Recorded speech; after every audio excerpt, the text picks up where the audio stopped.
Chapter 949. Mr. Yao?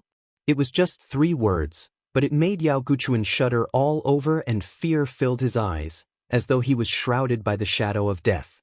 He hated Tang Xiu and wished that he could hack him to pieces, pull out his tendons, and peel off his skin. But he didn't want to die because he wanted to live and accumulate his strength to avenge his kin. That's right. His surname was Yao, and he was a member of the Yao family in the imperial capital of Huaxia. The Yao family used to be powerful and glorious in Huaxia. He was secretly sent abroad by his family and successfully became an intelligence officer of the Dark Wind organization after many years of operation.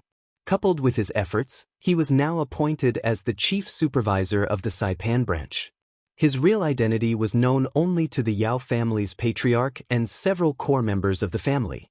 But how did Tan Xiu know about it? Want to know how I found out about it? Asked Tan Xiu with a faint smile. Yao Guchuan got up from the ground and took 2 steps back vigilantly. As he put his hands in his trouser pockets, he bitterly asked, "Yeah, I really want to know how you know my surname is Yao. Even the Dark Wind organization's all-pervasive organization has yet to find out my true identity." "I guessed it," said Tan Xiu with a strange expression. "What?"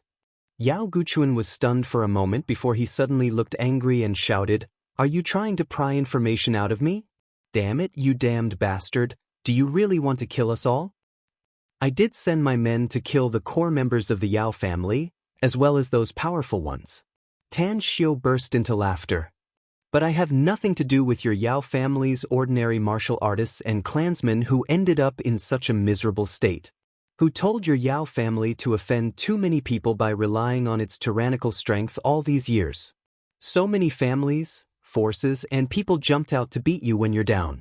If you want to resent someone, then resent what your Yao family has done for so many years.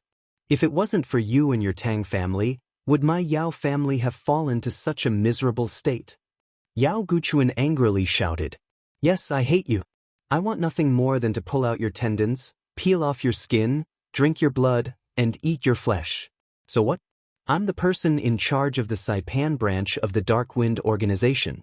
I'm also a senior member of the organization. Do you dare to kill me?" Saying, he pulled his hand out of his trouser pocket and pulled out a small black remote control. His finger pressed a red button on it. Tan Xiu narrowed his eyes as a bad feeling arose in his heart. Danger. The moment Yao Guchuan took out the remote control, he had a strong sense of crisis. He suddenly regretted not killing Yao Guchuan directly just now, or directly restraining Yao Guchuan so that he would lose any ability to fight. "You seem to have a trump card," Tan Xiu said slowly after a few seconds of silence. A ferocious look appeared on Yao Guchuan's face as he replied, "That's right. I have a trump card that can save my life, so you don't dare to act rashly. This is the Saipan branch of our Dark Wind organization, a place where we can perish together with anyone. You didn't expect it, did you?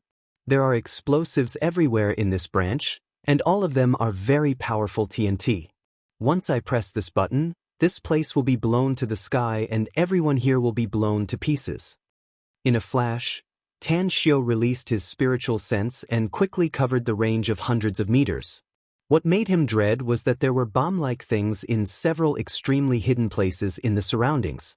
What made him dread was not the bombs in these places, but the ones coming from below. It was as though there were great floods and fierce beasts underground that could give him a fatal sense of danger. "I've cultivated the heavenly art of cosmic genesis, so I may be able to withstand it if I have to face it head-on. But Mo, Jin Shi, and the others are still hiding in the dark. I'm afraid they won't be able to escape death once the explosives here are detonated. Do I really have to give up the chance to kill Yao Guchuan? If I let him go now, I'm afraid he'll report this matter to the Dark Wind Organization's HQ. When that happens, the Dark Wind Organization will most likely target me and conduct a thorough investigation on me. Once that happens, even if I hide well and the Everlasting Feast Hall's existence is better, I'm afraid there will be some clues that will eventually expose me. But is there any way to kill Yao Guchuan without letting him detonate the explosives here? Let Dark assassinate him in the dark? That's not realistic. No matter how fast Dark is, she won't be able to stop Yao Guchuan from moving a finger the moment she kills him. Immobilization art? I'm afraid it won't work either. I don't have enough time. Countless thoughts churned inside Tan Xiu's mind, but the final result left him at a loss. Looking at Yao Guchuan's ferocious expression, Tan Xiu finally shook his head slowly. You win. Tan Xiu looked at Yao Guchuan and said, I won't kill you, but you must promise me not to spread any information about me to the Dark Wind Organization's HQ. I'm sure you're well aware of what I'm capable of. Even if you flee to the ends of the earth or any corner of the world, you'll still die if I want to kill you. Yao Guchuan felt relieved inwardly. He looked at Tan Xiu with a complicated expression and nodded. He didn't want to die because he knew that living a bad life was better than dying a good death. Everything was still possible as long as he was alive, but there would be nothing left if he died. Additionally, Tan Xiu was right. He knew that he wouldn't be able to escape alive no matter where he fled if he really wanted to kill him. As a member of the Dark Wind Organization's management, Yao Guchuan was well aware that it was an organization that prioritized benefits above all else. As long as the benefits were enough, even if Tan Xiu wanted to buy his escape route from the organization's top brass, the organization would sell it to him without any hesitation. If Tan Xiu paid a higher price, the organization would even send a lot of assassins to hunt him down. I give you my word. Tan Xiu nodded and said, Remember, the winner takes all. The Yao family only has themselves to blame for falling into such a state. My family didn't take the initiative to be enemies with the Yao family. It was the Yao family who wanted to take advantage of my family's weakness to covet my family and constantly provoke and attack us. You, on the other hand, are doomed to never be able to avenge your family in this life, so throw away the hatred in your heart. Yao Guchuan was silent for more than 10 seconds before he replied with a gloomy expression, I understand. I'll never take the initiative to report your matter to the organization's HQ unless I'm tired of living. But I'll leave a backup plan. If you dare to kill me, the information about you will definitely appear on the desk of the big boss of the Dark Wind Organization's HQ. Understood. Tan Xiu replied and turned to walk toward the door. But just as he stepped out of the door, he suddenly stopped and looked at Yao Guchuan, saying, Consider this a deal between the two of us. I'll give myself some more chips. Once you violate your promise today, all the members of your Yao family will die. Don't worry. I'll investigate every member of your family's bloodline even if I have to pay a great price.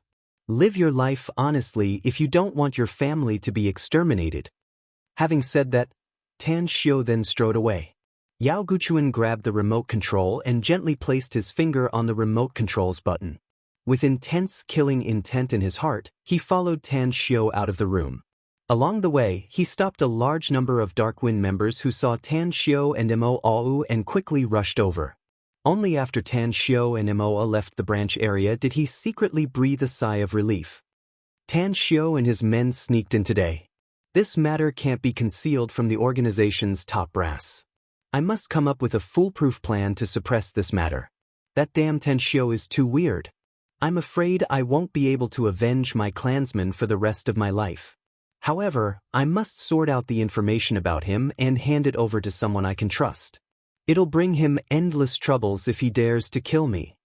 Yao Guchuan turned around and went back to his room. He didn't put away the remote control in his hand, nor did he remove his finger from the button. Time fleeted by. A few hours later, it was already late at night. He carefully observed the surroundings and found that there were no signs of movement around. Only then did he remove his finger from the remote control's button. Puff, half a meter away, a sword light suddenly flashed and directly chopped off Yao Guchuan's arm and beheaded him. In the blink of an eye, the black-clad Tang and had snatched the remote control from the severed arm's hand. With his head chopped off, Yao Guchuan's vision kept spinning. He saw the flashing scenes around him, as well as his headless body. He also saw a woman wearing a bronze mask snatching the remote control from his severed arm. Damn bastard! He doesn't keep his word.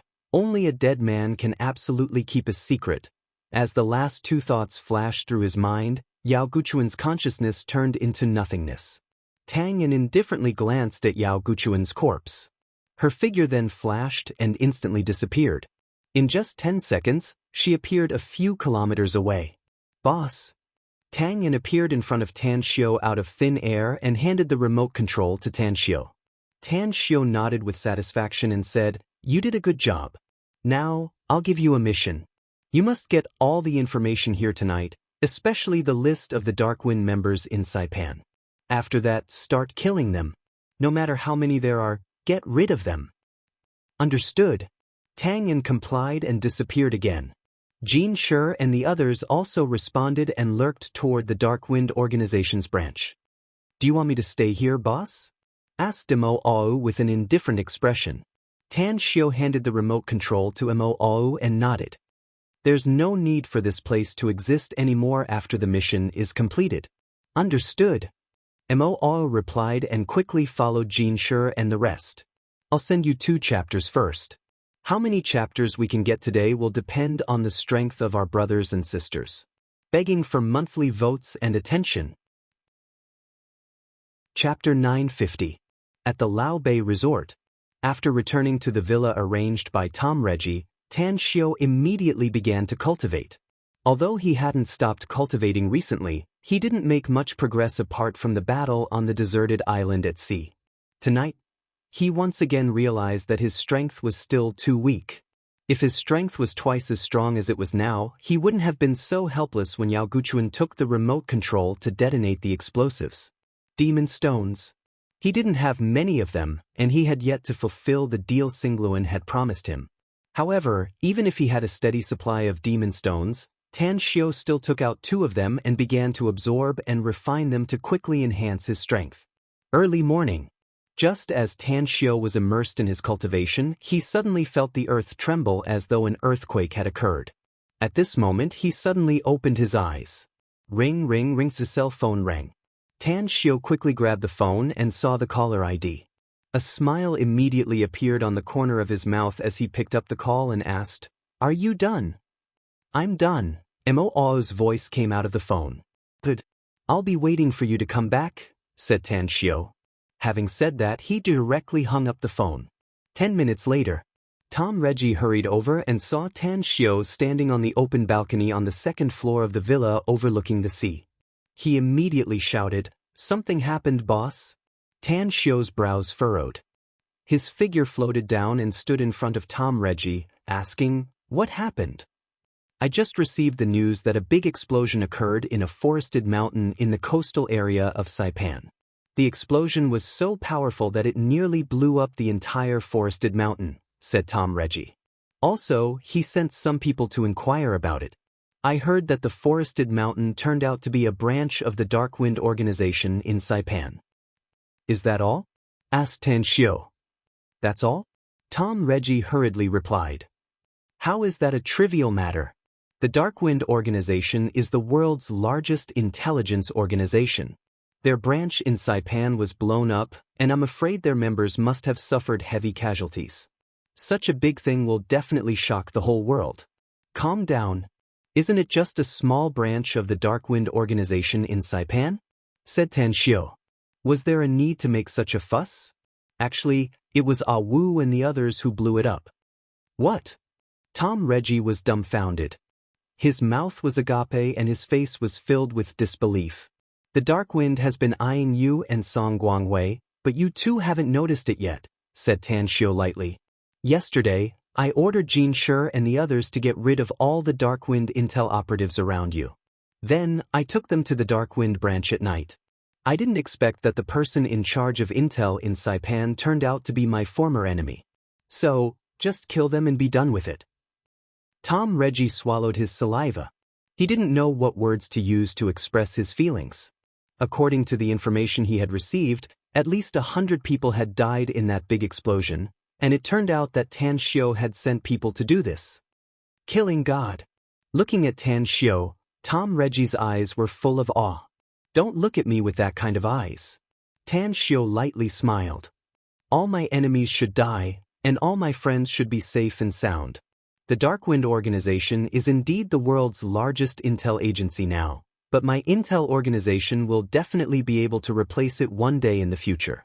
Tom Reggie was shaken inwardly and hurriedly asked, "You've established an intel organization, boss?" "Of course," Tan Xiu lightly said.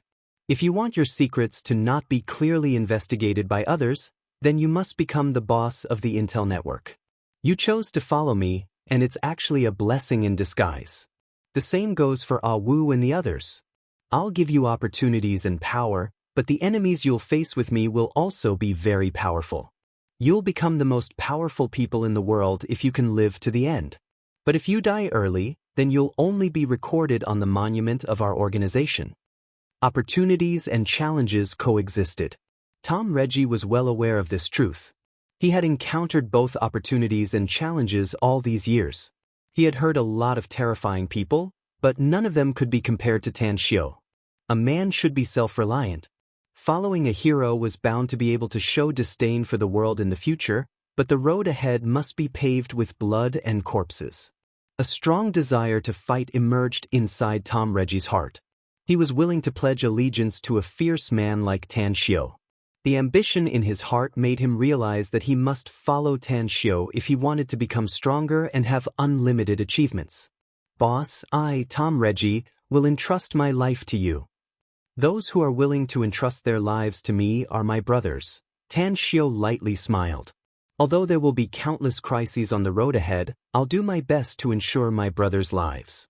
Work hard. I'm actually very optimistic about you. Understood. Tom Reggie solemnly nodded.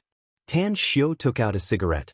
But before he could take out a lighter, Tom Reggie quickly handed it over and lit the cigarette for Tan Xiu. Contact Song Guangwei immediately, Tom Reggie. The big explosion in Saipan is definitely a good opportunity for us. Karst won't live until tonight, but it's up to your ability to lead him to the explosion and slander him, ordered Tan Xiu. Tom Reggie's expression was a bit complicated as he nodded and said, I'll contact him right away. He was afraid. Aside from admiration for Tan Xiu, the fear he had toward him had also grown to the limit. It was because he found that Tan Xiu's way of doing things was always interlinked with each other. Everything he did had other purposes. Some people would get rich benefits when they successfully schemed against others. But Tan Xiu would pull out the radish and bring out the mud after he successfully schemed against others to achieve other purposes and obtain more benefits.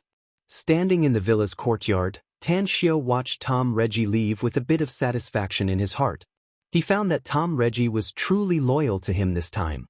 As a matter of fact, he valued Tom Reggie very much because he found that Tom Reggie was actually more powerful than Mo. It was not in terms of martial arts, but in terms of his ability to handle matters. Mo was very strong and had a very good killing ability. But if he were to become someone like Tom Reggie, it would be very difficult for him to build his own force in a certain place by relying on his own ability. It could be said that Mo was a general, but he couldn't become a commander-in-chief. Tom Reggie, on the other hand, could not only charge and break through the enemy lines as a general, but he could also lead troops on expeditions and become a capable commander. Blue sea and blue sky.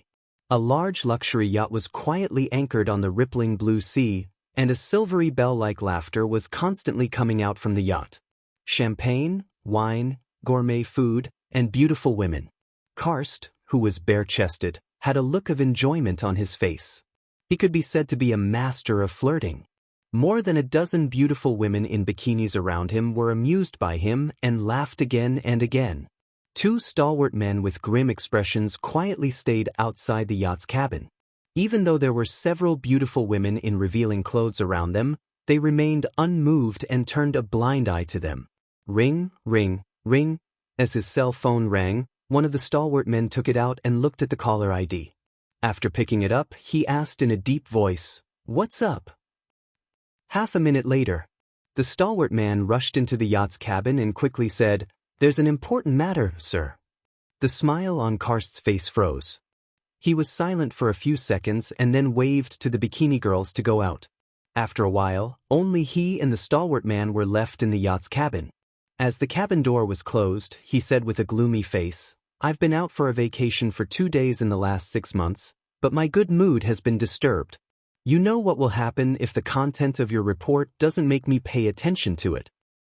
According to the news we got, there was a big explosion in the coastal forest in the Mawson area and the death toll has exceeded 100 people so far, said the stalwart man.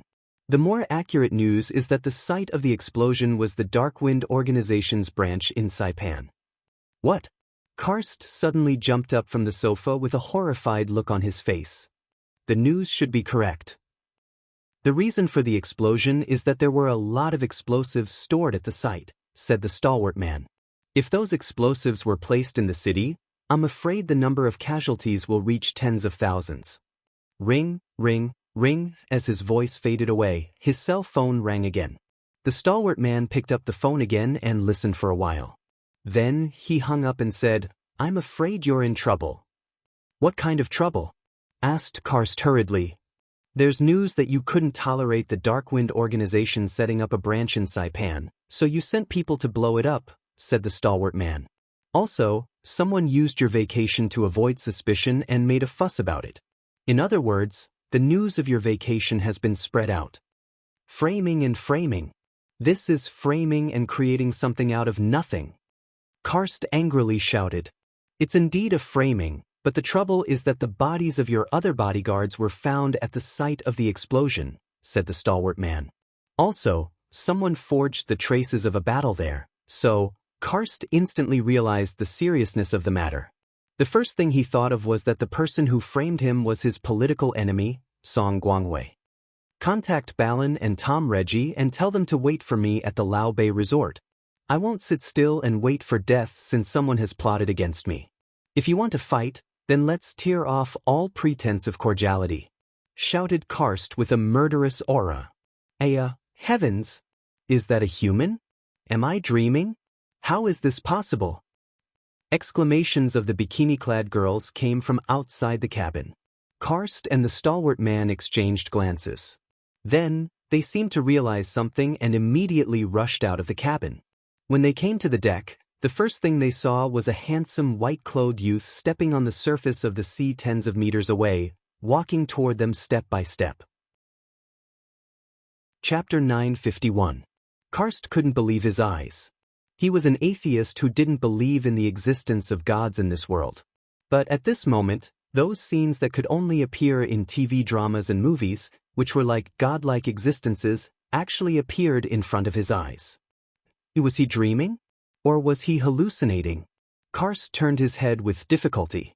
When he saw his men around him, as well as the bikini-clad girls, all staring dumbfoundedly at the handsome young man treading on the water, he finally realized that he wasn't dreaming.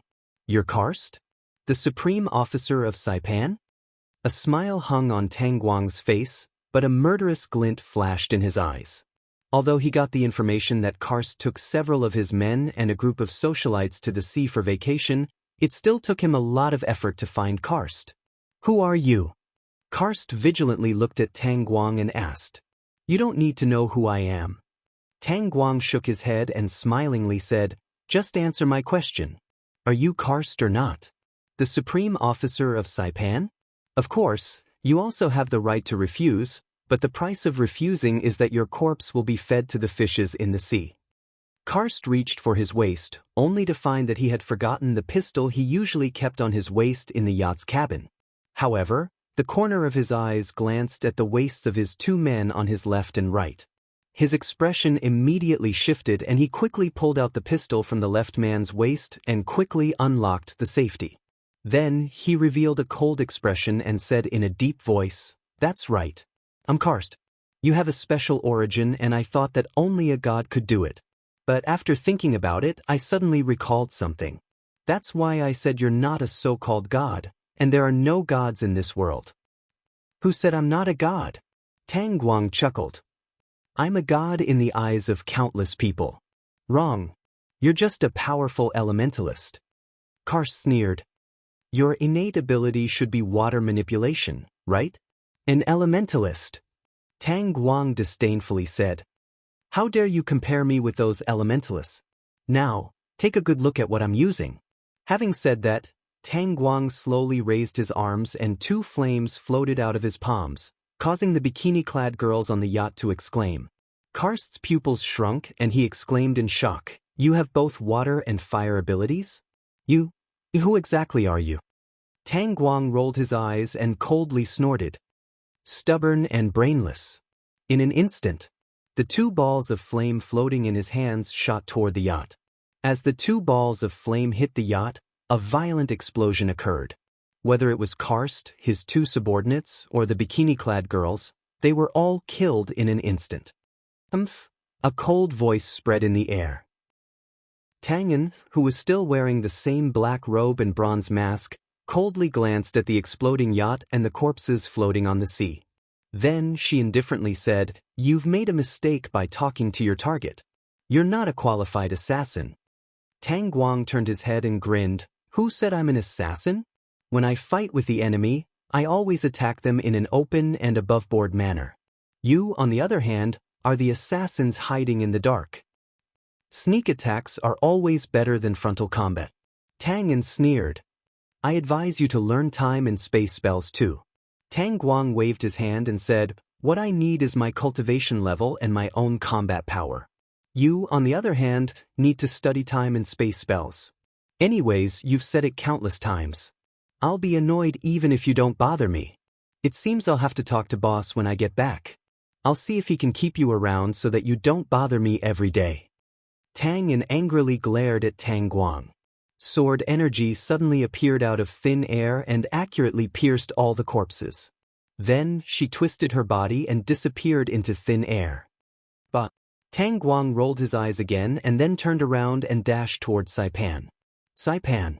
In the villa of Lao Bei Resort, Tan Xiao was enjoying a sunbath while the sea breeze brushed his skin. Suddenly he thought of Zhang Xinya.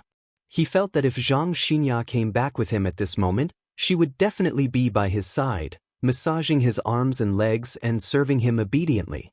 These days, Zhang Xinya had always been obedient to him. Zhang Xinya was simply obedient to him.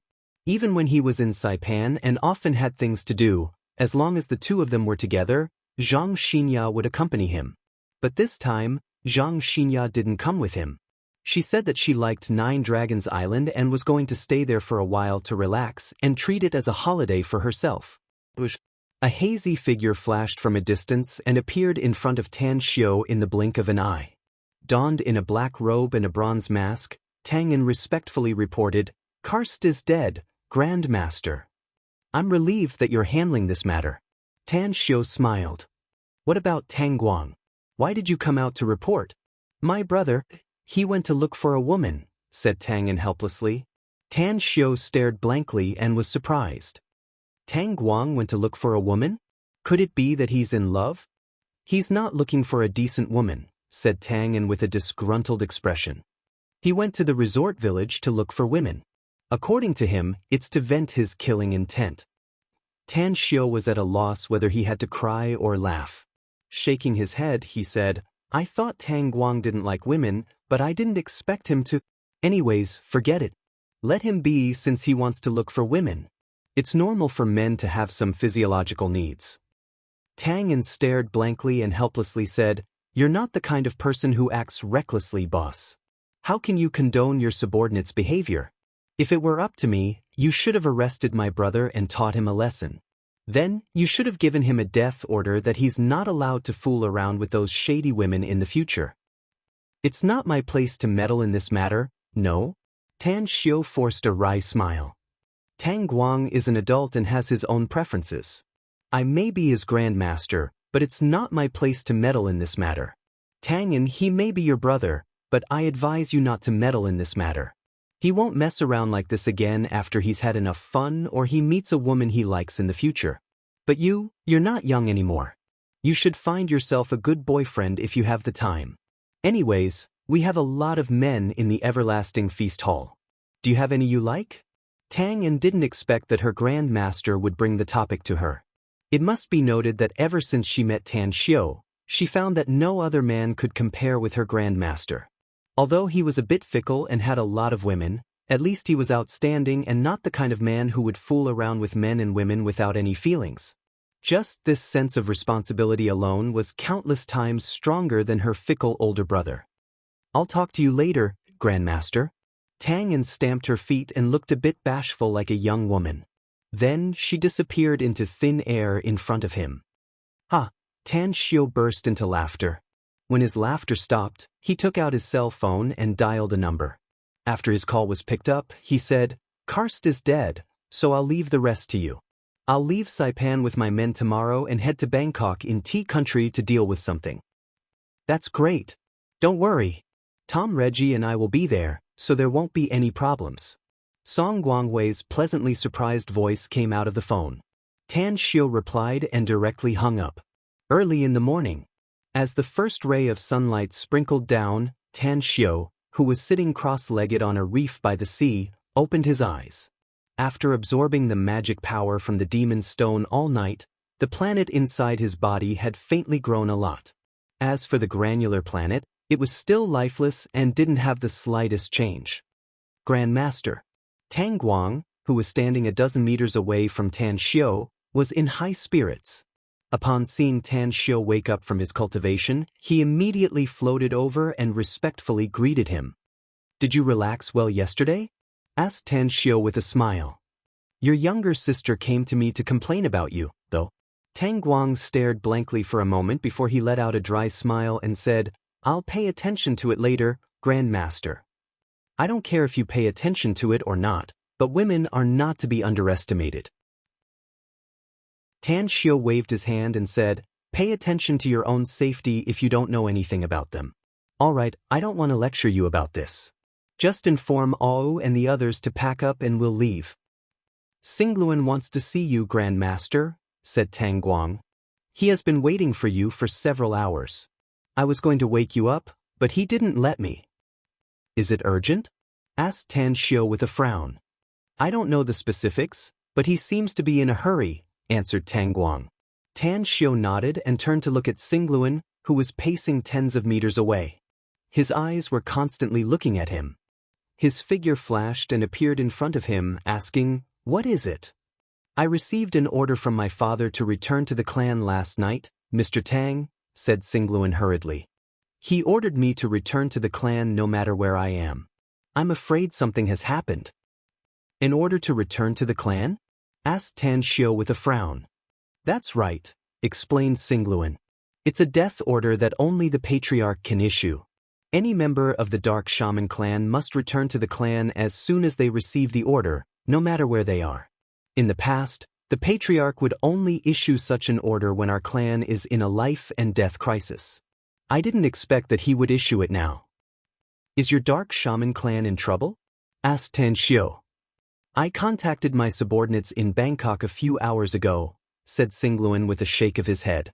"I didn't hear anything about any crisis in the clan." A glint flashed in Tan Xiu's eyes and he said in a deep voice, "I need you to answer a question for me. If your father were to choose an heir, do you think he would choose you or your big brother?" "Actually, I've been thinking about it for a long time and I already have a conclusion," said Singluan bitterly. "I don't want to admit it, but the fact is that my father will definitely choose my big brother." Chapter 952. Looking at the bitter expression on Singluan's face, Tan Xiu sighed. "It seems your father has really chosen your big brother. I'm afraid he's setting up a Hongmen banquet for you to go back this time. You have to think about it clearly. We'll have to face the entire Dark Shaman clan once your father moves against you." "I don't believe my father will deal with me personally." Singluan shook his head. "My position in his heart may not be as high as my big brother, but he still has a deep affection for me." "I hope so," replied Tan Xiu in a non-committal manner. "But we still have to be prepared to face the full force of your Dark Shaman clan when we return to Tea Country. According to the original plan, we're going to Tea Country above board, but it seems we'll have to change the plan now." "What plan?" asked Singluan with a slightly moved expression. Tan Xiu didn't answer him but looked at Tang Guang and said, "Find a way to contact the smugglers from Saipan to Tea Country's Bangkok. We need to sneak into Bangkok. Also, you and An will come with me. As for Ao and the others, let them figure out a way by themselves." "I'll arrange it right away." Tang Guang nodded. At noon, 2 SUVs quickly headed toward the port. The port was located in a remote location and was said to be a 4-man port owned by a powerful figure in Saipan. Although it was very small, there were still several cargo ships anchored at the shore. In the surroundings, more than a dozen middle-aged men in black uniforms and sunglasses surrounded a black youth as they stood quietly next to the SUVs. A lean middle-aged man in a flowery coat and a cap was talking to him coldly. There are 15 minutes left before the ship departs. No matter what your identity is, you can't change it until the time is up. If you're not satisfied, you can leave this place and leave through other means. $1 million. I'll transfer it to your account immediately if you're willing to set sail, said the black youth in fluent English. A greedy look flashed in the lean middle-aged man's eyes, but he hesitated for a moment before he stubbornly shook his head and said, "This is our rule. I can't break it. Besides, you're not the only guest this time. We must wait until the time is up before we can set sail." The black youth cursed. More than a dozen strong men around him immediately pulled out their pistols and aimed at the lean middle-aged man. However, at the moment when the gun was aimed at the lean middle-aged man, a group of seemingly honest fishermen and women suddenly appeared around him. They were all armed with guns. In addition to pistols, there were also many submachine guns. Noticing this, the black youth immediately raised his hand and said, "All right. You've won, bro. I hope we don't meet again in the future." Finished. He led more than a dozen strong men and quickly boarded a nearby cargo ship. Tang Guang, who had been following beside Tan Xiu, looked disdainful upon seeing the scene ahead and whispered, "This is a common situation for illegal immigrants, boss. Some lucky ones would be able to reach their destination alive, while some unlucky ones would be robbed and killed halfway, their corpses sinking into the sea. I'm afraid we've run into a tough one this time." Tan Xiu asked, "Do you think they're tough?" "I don't think so."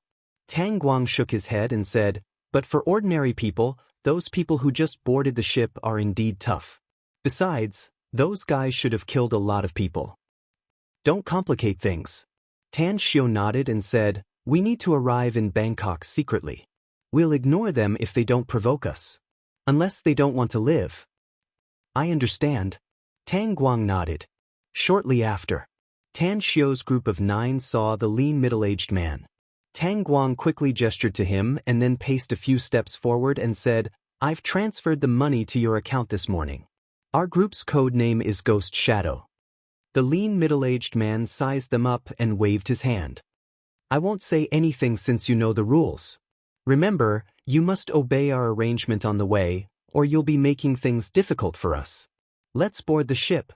We'll set sail in 10 minutes. I want to know how many people are sneaking in at the same time," asked Tang Guang.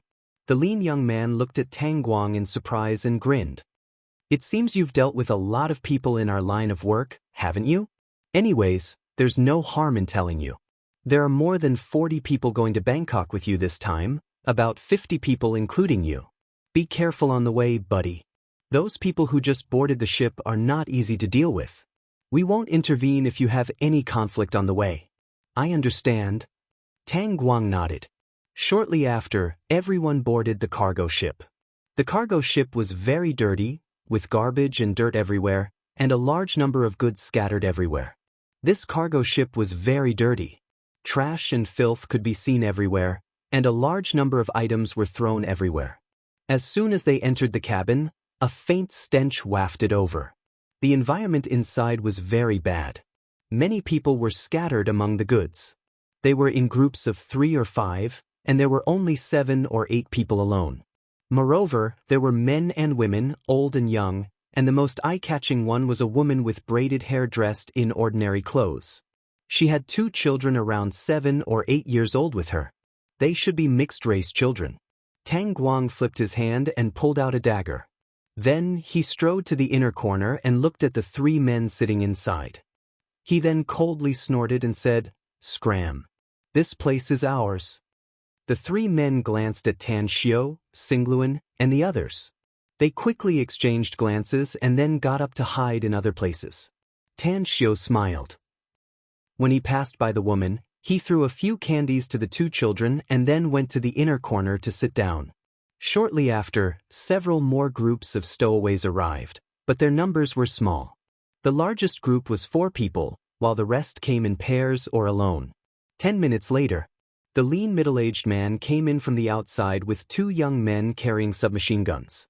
He coldly glanced at the cabin and said aloud, "Welcome, everyone. It's an honor to go out to sea with you. I'm Mark, and you can call me Boss Snakehead. I'll tell you in advance that we'll stop at an island midway, and another ship will pick you up there. But you must abide by my rules since you're on my ship. If anyone dares to make trouble, don't blame the gun in my hand for not recognizing you." The ship then set sail. After several hours of sailing, the cargo ship was getting farther and farther away from Saipan. Apart from the boundless sea, there was nothing else around.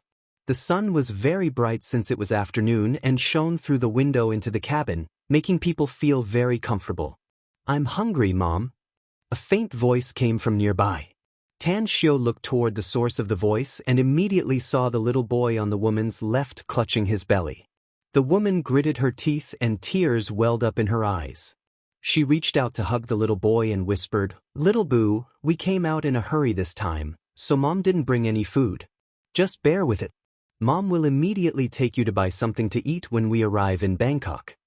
Although the little boy was disappointed, he still nodded silently. Tang Xiu sighed inwardly. After stuffing his hands into his pockets, he quietly took out 3 pieces of chocolate from his interspatial ring and threw them to the mother and children. Then he lightly said, "Adults can bear it if they're hungry, but children are still growing. Don't treat them badly. From your words, you should be Chinese, right?" Zuoqing's expression slightly changed and a vigilant look instantly appeared in her eyes. She shot a deep look at Tan Xiu and silently picked up the chocolates around her. She then handed them to the 2 children and said, "Thank you. We're indeed Chinese." Tan Xiu nodded and didn't speak again. At this time, the black youth nearby looked at Tan Xiu and then at the mother and children. He suddenly whispered a few words to his men around him. Then, 2 blonde, blue-eyed, fierce-looking men strode to the front of the mother and children and quickly snatched the chocolates from the 2 children's hands. Then they took them back and gave them to the black youth. Tan Xiu furrowed his brows and looked at the 2 angry children who didn't dare to speak. His eyes then shifted to the black youth and lightly said, "Give the food back to the 2 children and I'll let bygones be bygones. Otherwise, you'll end up miserable." The black youth looked at Tan Xiu and then at the people around Tan Xiu, especially at Singluan's 5 white-haired old men and the delicate woman. He immediately said to his men, "I hate it when people threaten me. Go and grab all the food from them. If they dare to refuse, give them a bullet and throw them into the sea to feed the fishes." "Understood." 4 big men pulled out their pistols and walked toward Tan Xiu and the others with hideous grins. Zuoqing's pupils shrunk upon seeing the pistols in the 4 big men's hands and a look of fear appeared on her face. However, when the 4 big men were about to come in front of Tan Xiu and the others, she immediately shouted, "Don't make things difficult for them. We don't want the chocolates." "Shut the fuck up, bitch."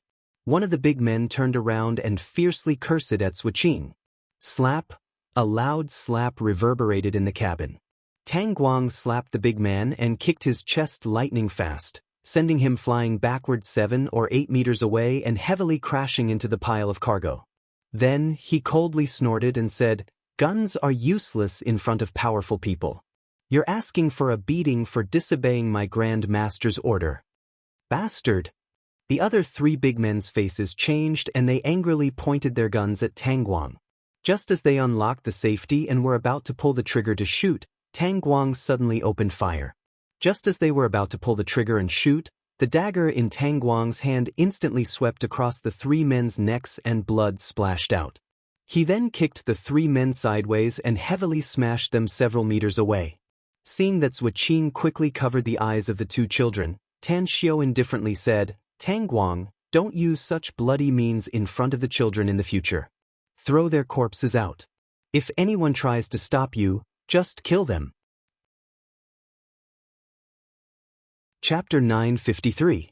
The black youth got up from the bench and glared angrily at Tan Xiu. Just as he and his men pulled out their pistols and aimed at Tan Xiu, Tang Guang's cold voice sounded, "Put away your guns if you don't want to die here. I already told you that guns are just toys in my eyes. They're useless." "Arrogant," shouted the black youth. A chilling light flashed in Tang Guang's eyes as the dagger instantly hit his wrist. As the pistol fell to the ground, the delicate-looking woman bounced a few times and appeared in front of the 7 or 8 big men. A silver thread swept out from her palm, and the 7 or 8 big men's hands that were holding the pistols were directly cut off and fell to the ground along with the pistols. In a flash, all the stowaways in the entire cabin looked horrified. They looked incredulously at Tang Guang and the delicate woman, and their heartbeats accelerated. At the cabin door, the lean middle-aged man holding the machine gun suddenly raised his head and indifferently said, "Go outside on the deck if you want to fight. I hate the smell of blood, but I don't mind creating a bloody scene." Tan Xiu glanced at the wailing black youth and his men, shook his head and said, "Since Boss Snakehead doesn't like the smell of blood, let's not make things difficult for him. Little old hey, I don't care where you come from or what your background is. Just remember that I'm the one you can't afford to provoke on this ship. If you want to live, then stay here obediently." The black youth glared viciously at Tan Xiu and gritted his teeth as he sat back on the stool. However, he was full of dread toward Tang Xiu since he was perfectly aware of the strength of his men. Each and every one of them was an expert who could fight and fight. Any one of them could easily knock down a group of ordinary people if they were to face them. However, they didn't have the slightest strength to fight back in front of the man and woman. They had already pulled out their guns, yet they were easily dealt with by the other party. Experts. Very powerful experts. Zhuqing didn't expect that the situation would take such a dramatic turn. On one hand, she was grateful to Tan Xiu for giving her child candy and chocolate. On the other hand, she was worried that he would be bullied. However, she didn't expect the real ruthless person to be that handsome and kind-hearted young man. At this moment, she stole a glance at Tan Xiu. Tan Xiu keenly noticed that Zhuqing was peeking at him. He smiled at her and said, "Thank you. It's fate that we met. I'll protect you and your son along the way." Zhuqing said gratefully, "Thank you." Originally, she had heard that the process of smuggling was not very safe. Now that she had seen it with her own eyes, she was even more worried. She was afraid that something bad would happen to the stowaway ship.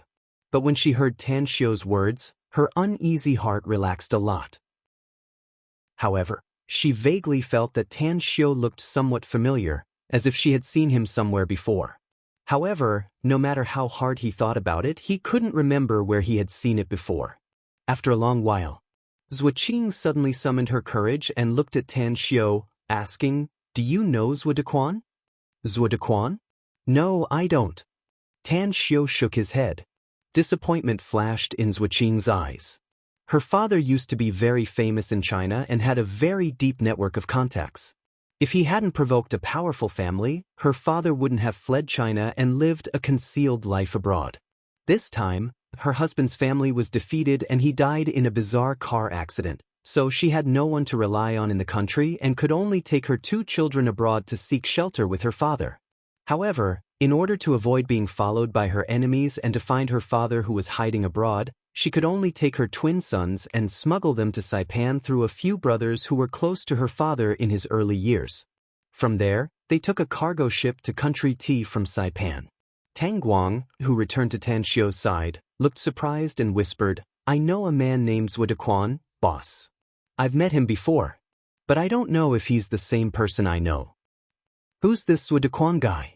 asked Tan Xiu. "He was very famous in the southern provinces in the early years," Tang Guang said in a low voice. "He may not be an omnipotent figure, but I think he's a very powerful figure. He's a businessman with a big business, and he's always involved in almost any business that can make money. However, he offended the Huang family in Fukang more than a decade ago, so he gave up most of his family's business and fled abroad." "The Huang family?" A smile appeared on the corner of Tan Xiu's mouth as he asked, "What happened?" "I don't know the specific details, but senior sister Xiao Xue should know about it," said Tang Guang. Tan Xiu took out his mobile, but then remembered that he was at sea and there was no signal at all, so he got up and walked to Zhuqing's side. After sitting cross-legged, he took out 2 pieces of chocolate and handed them to them. Then he looked at Zhuqing and said, "Anyways, you're idle. So tell me about your father and the Huang family." Zhuqing's expression drastically changed. She hugged her 2 sons tightly and looked at Tan Xiu with fear in her eyes. Then she asked in a trembling voice, "Didn't you just say that you've never heard of this Zhudequan? How do you know about him and the Huang family?" I haven't heard of him, but my men know something about him, said Tan Xiao with a smile. Zuoqing glanced at Tang Guang and hesitated for a while before asking, Who are you? Are you from the Huang family? Don't misunderstand me. I'm not from the Huang family. Tan Xiao waved his hand. Only then did Zuoqing relax a bit, but she still vigilantly asked, You haven't told me who you are yet. Well, let me introduce myself a bit, said Tan Xiao with a smile. I'm Tan Xiao, Tang as in the Tang dynasty, and Xiao as in self-cultivation. How should I address you? I'm Zuoqing, answered Zuoqing. Suddenly, a light flashed in her mind and a look of disbelief appeared on her face. She exclaimed, I remember now. You're the young divine doctor, Tan Xiao. Tan Xiao couldn't help laughing and said, I never thought I'd be so famous. I never thought I'd meet someone who knows me on a stowaway ship in the vast sea. Zuoqing recognized Tan Xiao and the fear in her heart immediately dissipated. Although it was her first time seeing Tan Xiao, the name of this young divine doctor was like a thunderclap reverberating in her ears. Most importantly, all the reports about him were positive. So, he should be a good man. They're your sons, aren't they? Tan Xiao smiled. They're very cute twin brothers. Zuoqing bitterly nodded and said, They're my sons. It's just that something happened to our family, so only the three of us are left. I didn't expect to see you here, Divine Dr. Tang. I've often heard of your great name. You're welcome. Tan Xiao waved his hand. Tell me about your father and the Huang family. I think you should be very clear about the whole story. Since you guessed that Zhuo Dequan is my father, then I won't hide it from you, said Zuoqing in a low voice. More than a decade ago, when I was less than 20 years old, my father had a conflict with the Huang family in Fukang province due to some business issues. As a result, my father suffered a big loss in the fight. In a fit of rage, my father secretly sent his men to seriously injure the current patriarch of the Huang family, Huang Jinfu's younger brother. At first, my father thought that the Huang family was only very strong, but he believed that he could contend with them by relying on his ability. But who would have thought that the Huang family's strength was far beyond my father's imagination? In the end, his men were either killed or crippled, and many of my father's businesses were robbed by the Huang family. Had it not been for my father's quick escape, I'm afraid he would have been killed by them. Tang Xiao suddenly understood and asked, Your father should have started from scratch and worked hard to build a foundation, right? That's right. Zuoqing nodded. My father used to be poor and came from the countryside. Later on, he relied on his own ability to own hundreds of millions of yuan. Hence, his character gradually became arrogant and conceited. Eventually, he provoked people he couldn't afford to offend. I don't think the Huang family will hold a grudge against the enmity of the past until now. Tan Xiao nodded. So the three of you went to sea this time to seek shelter with your father? My husband had a bizarre car accident not long ago, and our family's business suddenly went bankrupt. Zuoqing nodded. Although I guessed that it was the Huang family's doing, there was nothing I could do. Furthermore, I was afraid that the Huang family would retaliate against me if I continued to stay in the country, so I could only escape with my 2 children. The Huang family is too ruthless. They simply want to exterminate us. I'm very curious, though. Since the Huang family knows that you're in the country, why didn't they retaliate against you for more than a decade and only took action now? Asked Tan Xiao. That's because my husband was drunk and revealed my identity at the table, said Zuoqing helplessly. I was in boarding school in the early years, and my father was afraid that he would offend too many people if his business was too big, so he concealed my existence. That's why the Huang family didn't find me. Tan Xiao suddenly understood and sighed. It seems that the retribution for the sins your father committed in the past has fallen on you. Since you've brought your 2 sons out, live a good life abroad. As for the Huang family, I'll take some time to call Huang Jinfu. I hope he won't pursue this matter anymore. You know the Huang family's patriarch, Huang Jinfu? Zuoqing was surprised. That's right. We do know each other. Tan Xiao nodded. Divine Dr. Tang, you won't tell the Huang family where we 3 are going, right? Zuoqing suddenly asked nervously. Don't worry. Tan Xiao could see Zuoqing's worry and lightly smiled.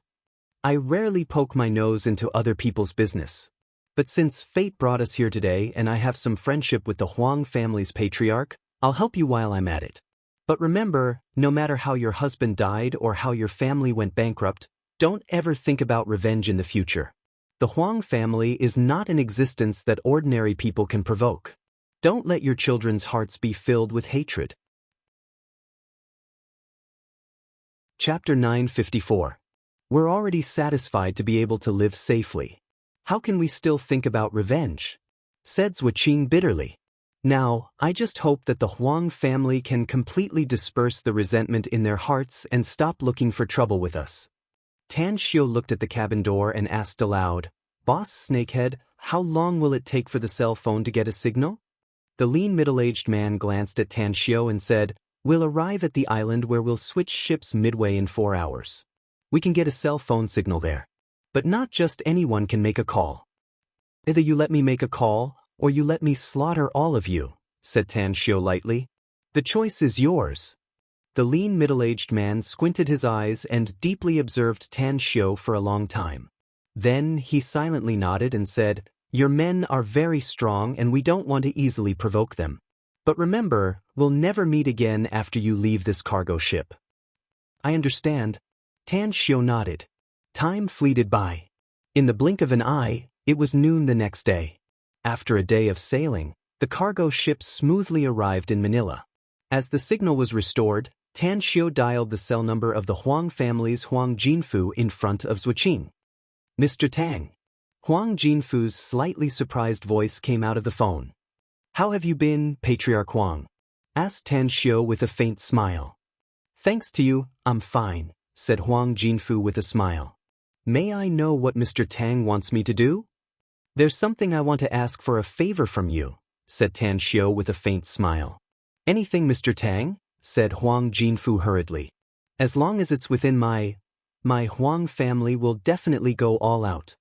You should know about Zhuo Dequan, right? Tan Xiu said.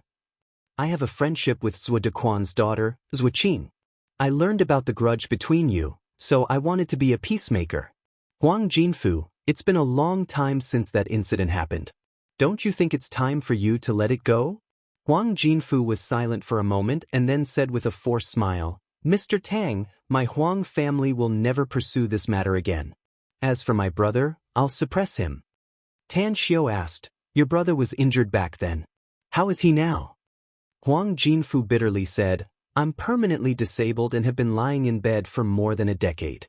If it wasn't for our Huang family spending a lot of effort to keep him alive with medicine, I'm afraid he wouldn't have been able to hold on. I'm abroad now, said Tan Xiu. Find time to bring your brother to see me after I go back. Leave the problem of his disability to me. You can cure my little brother. No, I spoke too much. Mr. Tang, your medical skills are superb. No symptoms can stump you. Don't worry, when you return to the country, I will immediately prepare a generous gift and pay you a visit with my younger brother. Huang Jinfu said excitedly. There's no need for gifts. It's good enough that you're here. Well, I have nothing else to say. That's it. After Tan Xiu finished speaking, he directly hung up the phone. When he was talking to Huang Jinfu, he had been using the loudspeaker, so Zhuqing could hear Tan Xiu and Huang Jinfu's conversation clearly. At this moment, although she was shocked by Tan Xiu's ability to make the Huang family's head of Fukang province, Huang Jinfu, respect him so much, she was more happy that the Huang family put down the grudges of these years and no longer sent people to hunt them down. Thank you, Divine Dr. Tang. Zhuqing thanked him from the bottom of her heart. It's just a small issue that can be easily solved. Tan Xiu waved his hand. Let's go. We're going to change ships. We still have a long way to go. Zhuqing held the two children's hands and followed behind Tan Xiu to board another cargo ship. Just as they sat in the cabin, she said, Divine Dr. Tang, can you give me your contact number? Although my father fled to Tea Country in the past, his business here has been flourishing after so many years of development. I'm sure he'll be very grateful to you for helping us so much. That's right, if you don't have a place to stay in Tea Country, you can stay in my father's manor. The environment there is very good. Manor? What kind of business does your father have in Tea Country now? asked Tan Xiu curiously. My father has a lot of businesses, but he lives in a coconut grove. Zhuo Qing smilingly said, It's August now, the season for coconuts to mature. You'll definitely be able to eat the most delicious coconut meat and drink the most delicious coconut juice if you come with me there. Is it in Bangkok? Asked Tan Xiu. It should be in the suburbs of Bangkok, about an hour's drive from downtown, answered Zhuo Qing. Tan Xiu pondered for a moment before he nodded and said, If that's the case, then we'll go with you. However, we have a very important thing to do in tea country this time, so we must keep our whereabouts a secret. I know. Zhuo Qing nodded and said, Otherwise, you wouldn't need to sneak in with your identity. I'll call my father after the ship docks and ask him to send someone to pick us up. Giving roses to others will leave a lingering fragrance in the hand. Tan Xiu nodded and smilingly said, It seems that this saying is true. Looks like this saying is true. I didn't expect that I would find myself a temporary place to stay after helping someone casually. You're the young divine doctor of our country, and also a figure respected by tens of thousands of people, said Zhuo Qing smilingly. It should be our honor to be able to help you. Tan Xiu waved his hand and said, No need to be so polite between us. We're about to set sail. You should hurry up and eat something, then rest well. No one knows what's going to happen next, so the most important thing is to rest well. On the riverbank, more than 100 kilometers away from downtown Bangkok, there were large plantations here. Many rich bosses owned large manors here. In a large manor with a good location and convenient transportation, Zhuo Dequan, who was wearing a flowery coat and a gold chain with an ivory pendant hanging on his chest, stood next to a swimming pool in front of a Western-style building. His square face was full of worry. Boss, still no news? A muscular young man strode over from afar and said respectfully. Zhuo Dequan frowned and asked, Is there any news from Huya and Snake Boy? Didn't they say that all the snakeheads along the way have been dealt with? The young man forced a smile and said, Something happened to Baboon. He seems to have offended a very powerful family and was thrown into the sea to feed the fishes. Therefore, we have no way to contact the snakeheads along the way after his line of communication was cut off. However, Huya and Snake Boy are organizing people to search for the young lady's whereabouts. You can rest assured that I'll inform you once I find them. What a waste! You can't even handle such a trivial matter. Zhuo Dequan angrily rebuked. Do remember that if my daughter and my 2 grandsons encounter any danger along the way, you'll have to bear the consequences as well. Understood. The young man hurriedly nodded. Zhuo Dequan took out a cigar, lit it, and took 2 deep puffs. Then he sighed and said, Little Qing didn't enjoy much good fortune with me. She studied in a boarding school when she was a child, and sometimes I didn't see her even once in half a year. When she grew up, she ran into someone I offended and fled the country. She finally stabilized after a decade, but I didn't expect that she would still be implicated by me. If I had the ability, I would have already gone back to the country and annihilated them. The Huangs have a deep foundation and countless experts, boss, said the young man hurriedly. It's already not easy for us to evade their investigation. Don't even think about retaliating against them. I was indeed impulsive back then and directly attacked the Huangs, said Zhuo Dequan helplessly. But they still won't let me off even though I've fled abroad. Do you think I don't know how powerful the Huangs are? But they're the ones who won't let us go. The young man fell into silence. He knew that Zhuo Dequan was right. He would have done it long ago if he could resolve the enmity between the 2 sides. However, the younger brother of the Huang's patriarch, Huang Jinfu, was crippled for life. It was already good enough for him to live until now. Even if they wanted to resolve the enmity, the Huangs would never agree to it. Zhuo Dequan waved his hand in annoyance and said, Forget it. We'll just deal with the situation as it comes. The Huangs are very powerful in Fukang and also have a lot of power in China. But this is tea country, Bangkok, and I'm sure their tentacles won't be able to reach here. You go and continue to investigate Qing Er's whereabouts for me. You'll immediately come to rescue her once you find her. Understood. The young man replied and left in strides. Zhuo Dequan smoked a cigar and stood next to the swimming pool, praying silently. Qing, You and your mother must be safe, else you'll have to live in pain for the rest of your lives. The next day, a cargo ship was anchored on the shore of the Chao Phraya River. Several men stealthily communicated with the staff on the shore, and soon, 40 to 50 stowaways on the ship left at a very fast speed. Tan Xiu didn't ask Zhuo Qing to contact her father. Instead, he asked Tang Guang to stop several taxis, and then everyone rushed to the address given by Zhuo Qing. "There's a tail behind us, boss," Tang Guang suddenly said in a low voice. Tan Xiu instantly released his spiritual sense and found that there was indeed a black SUV following them. Moreover, one of the men in the car was the black youth's subordinate. "And deal with the tail behind us." Tan Xiu's spiritual sense easily found Tang'an, who had been following them on the roof of the car, and sent her a voice transmission.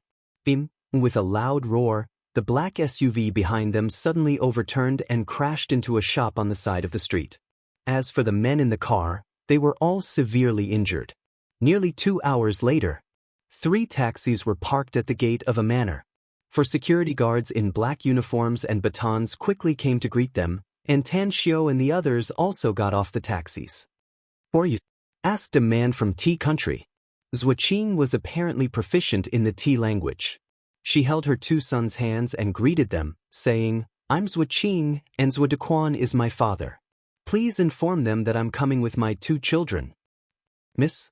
The security guard's eyes lit up and a bright smile immediately appeared on his face. Chapter 955. Inside a spacious and bright Western-style building, Zhuo Dequan was smoking a cigar while calmly reading the financial statements in his hand. His business had recently encountered some troubles, especially the gold mine he controlled. The extracted golden sand had been smelted into gold, but the gold price had plummeted, causing the sales to stagnate. It was a very depressing issue for him, who was in dire need of cash. "Boss, Kanaja sent someone to urge us again."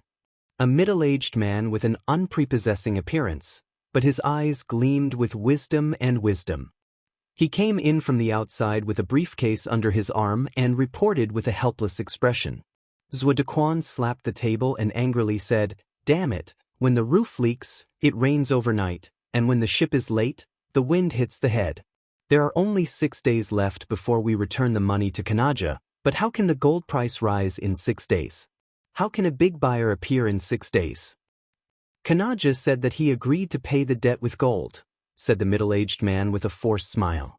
"But he said that we need to pay the debt according to the current market price of gold." "He's looting a burning house," Zhuo Dequan angrily retorted. "That's right.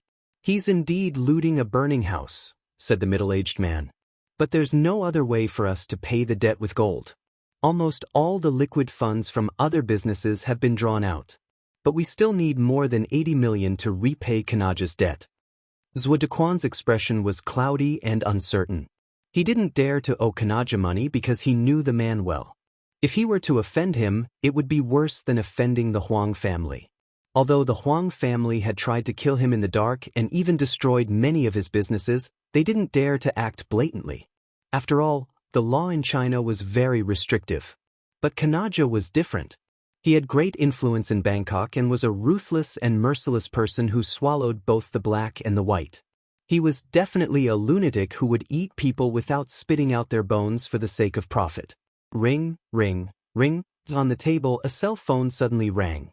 Zhuo Dequan took a deep breath and directly picked up the phone. "What's up?" he asked in a deep voice. "Boss, young miss has arrived." The voice of the manor's security captain came out of the phone. Zhuo Dequan stared blankly for a moment before his expression drastically changed. Although he needed to solve Kanaja's debt, his daughter and 2 grandsons were the most important things to him at the moment. As long as they could arrive here safely, he was willing to pay the debt with gold at a low price. "Bring my daughter here immediately. I'll wait at my place." After hanging up, Zhuo Dequan looked at the middle-aged man and said, "Tell Kanaja that I'll pay the debt within 6 days. If we really can't take out cash, we'll pay with gold." Finished. He hurriedly ran outside and shouted at the top of his lungs, gathering a group of subordinates nearby to prepare a grand welcome for his daughter. 6 or 7 minutes later, 4 sightseeing cars were parked in the small square outside the courtyard of the Western-style house. Zhuo Dequan immediately saw his daughter and 2 grandsons. With a pleasantly surprised expression on his face, he dashed forward and hugged Zhuo Qing excitedly. "Qing, I'm completely relieved that you came here safe and sound. You've worked hard. It's all my fault. I've let you suffer so much and suffer so much." Zhuo Qing hadn't seen her father for 6 or 7 years. She finally felt relieved after being hugged by her father. Her tears couldn't stop flowing as she sobbed, "It's not your fault, Dad." Zhuo Dequan released Zhuo Qing and shook his head.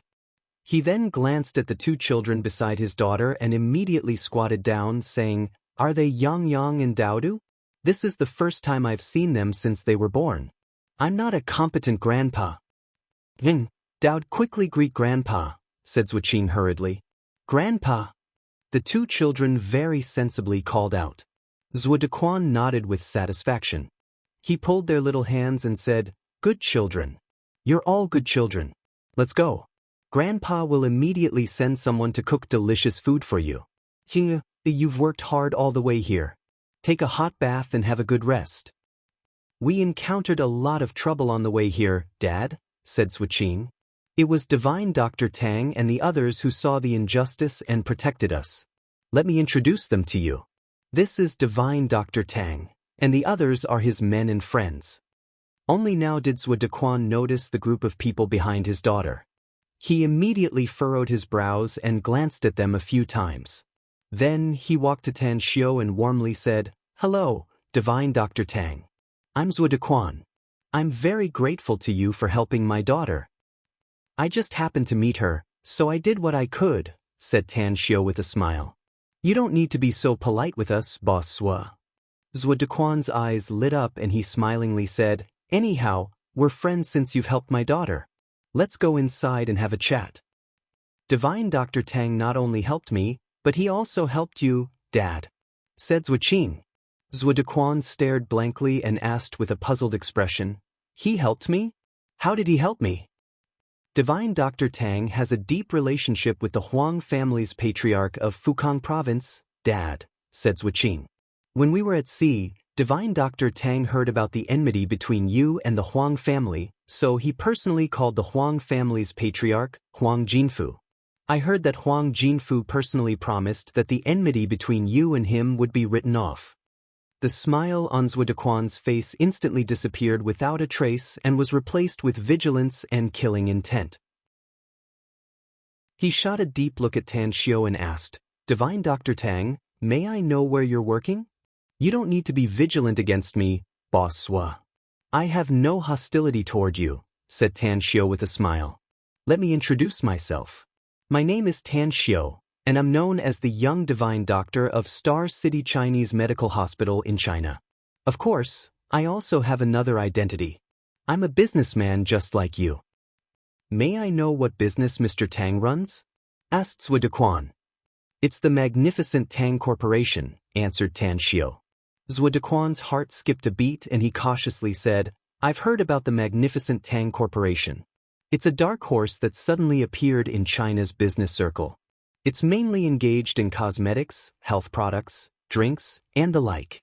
The world-famous manager, Kang Xia, the financial genius of Wall Street in M country, is the general manager of the magnificent Tang Corporation." "Don't tell me you're—" "That's right.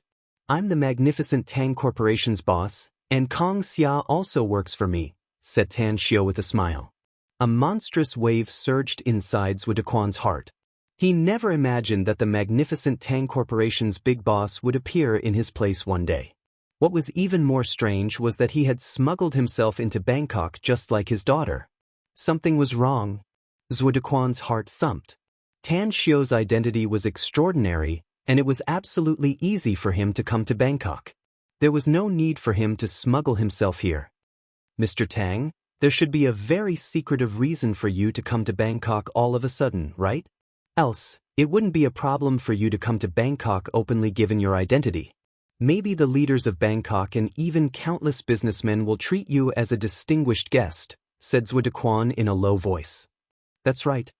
Tan Xiao nodded and said, "I do have a secretive reason for coming here. Else, I wouldn't have met your daughter on the way here. Of course, we can leave now if you're afraid that will bring you trouble. Countless thoughts flashed in Zhuo Dequan's mind. Finally, he let out a light smile and said, Mr. Tang is a guest from afar, so it's a must for me to entertain you with good wine and dishes as the host. However, if Mr. Tang and everyone else have something to do, then I won't force you to stay. Zhuo Qing, who stood at the side and listened to her father's words, hurriedly said, What are you talking about, Dad? Divine Dr. Tang has helped me and also helped you. They have just arrived in T Nation and are unfamiliar with this place. Please let them stay here. In any case, don't you have a lot of guest rooms here? Nonsense. Zhuo Dequan's face sank. He glared at Zhuo Qing and said, Mr. Tang must have something important to do in T country. How can they stay here for a long time? All right, take the 2 children to wash up, change into clean clothes, and have a good rest. I'll send someone to call you when the meal is ready. Zhuo Qing opened her mouth and was about to speak again. Tan Xiu raised his hand to interrupt Zhuo Qing and smilingly said, You're right, Boss Zhuo. We do have something important to do.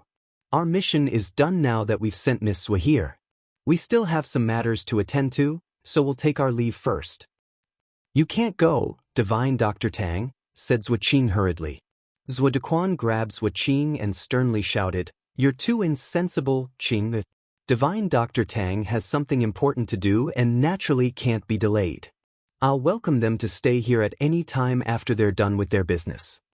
Tan Xiu let out a faint smile and nodded to Zhuo Qing. Then he led everyone back to the sightseeing bus and left the manor under the escort of the 4 security guards. Zhuo Qing's face turned pale and she angrily shouted, Why? Divine Dr. Tang not only helped me but also helped you. Why did you force them to leave? Don't you know how honorable Divine Dr. Tang is in the country? Countless people want to invite him as a guest, but he might not even agree. You're just messing around, Qing. Zhuo Dequan coldly snorted. If that surnamed Tang has nothing to do with the Fukang province's Huang, I'd naturally welcome them to stay here. But he knows the Huang family's patriarch, so who can guarantee that he's not a jackal of the same lair as the Huang?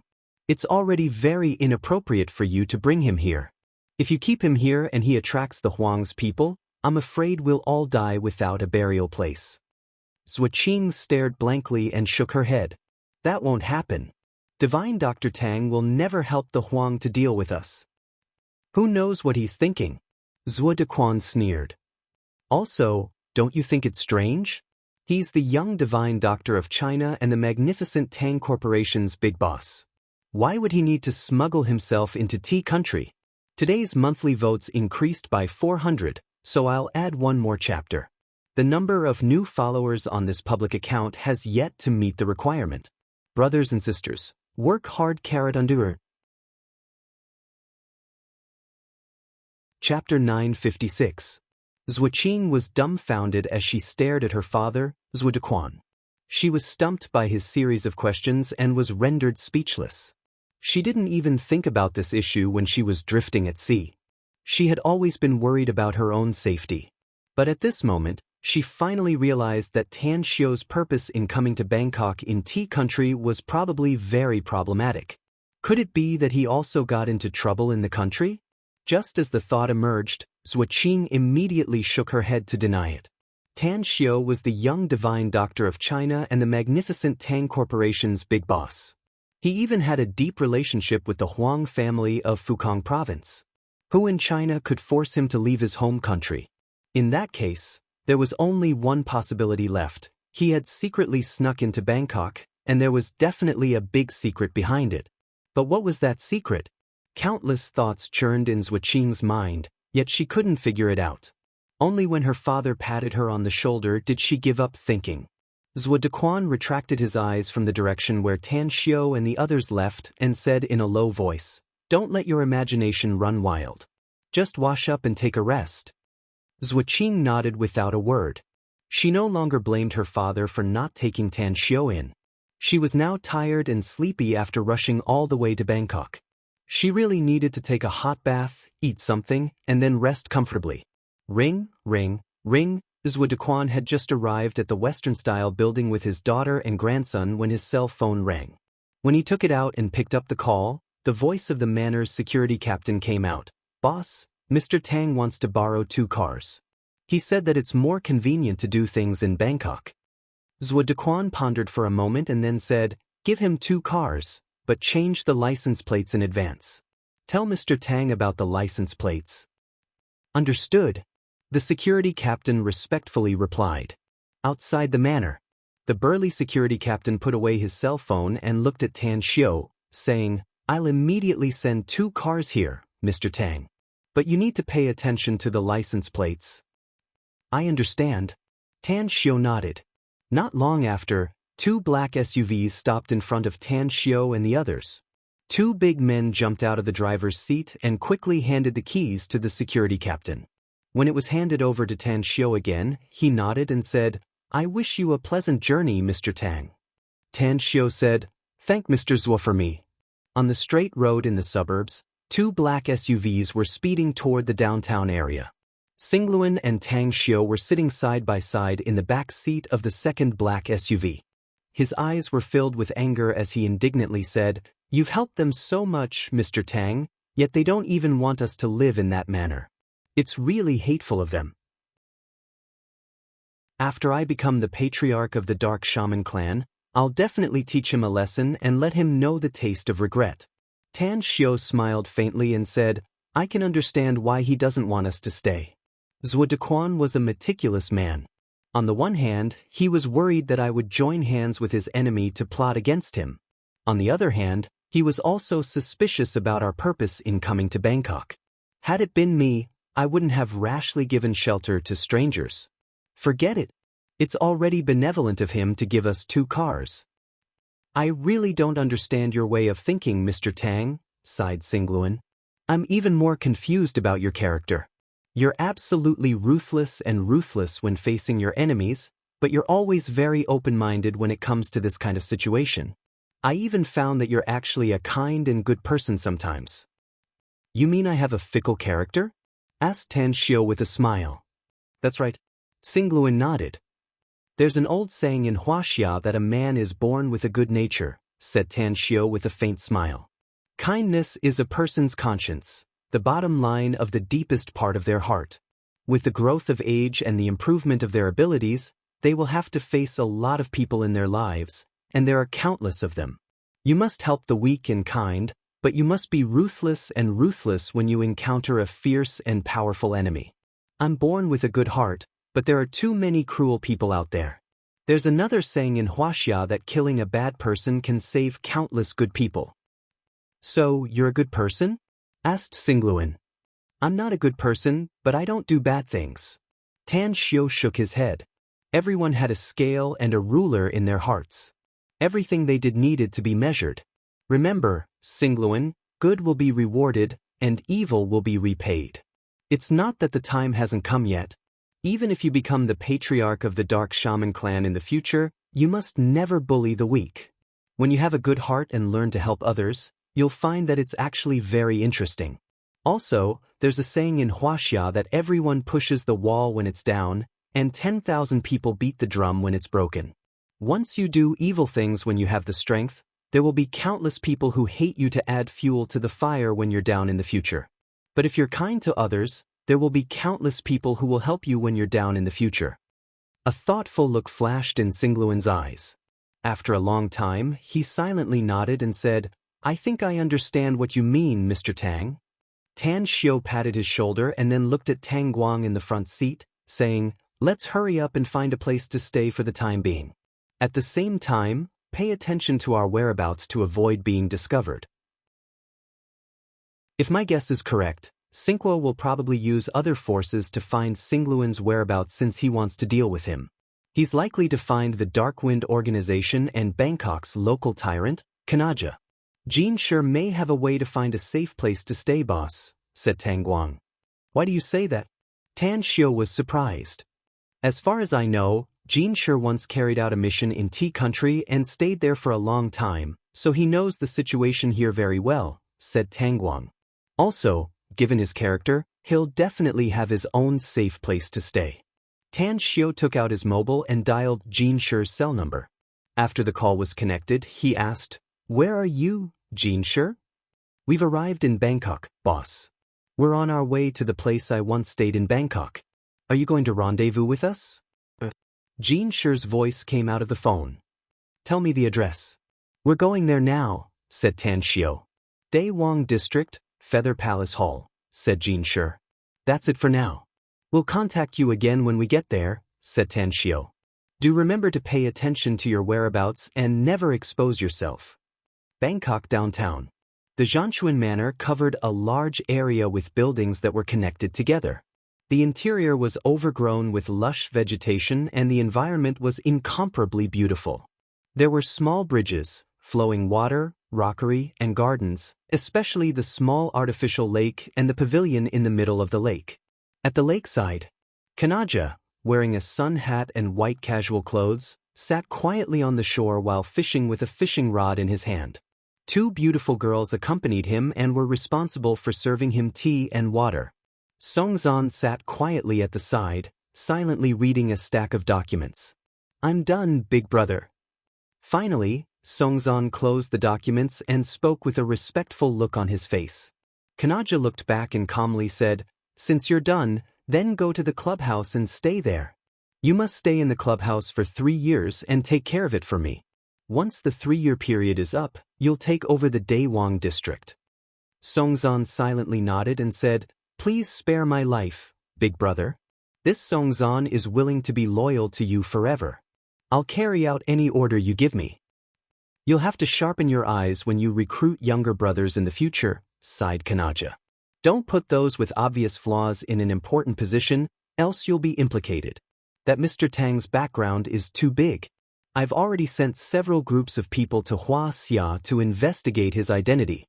In the end, those people never returned, and there's no news of them. If my guess is correct, I'm afraid they're all dead. Hence, I can only kill everyone who knows about this matter in order to keep it a secret. Only you are left alive. Don't let me down again, Songzan. Songzan recalled a young and handsome face. His heart suddenly trembled and he respectfully said, I won't let you down, big brother. At this time, a burly man led more than a dozen people from the distance. The leader of the group was the Dark Shaman clan's young master, Sinquo. Kanaja.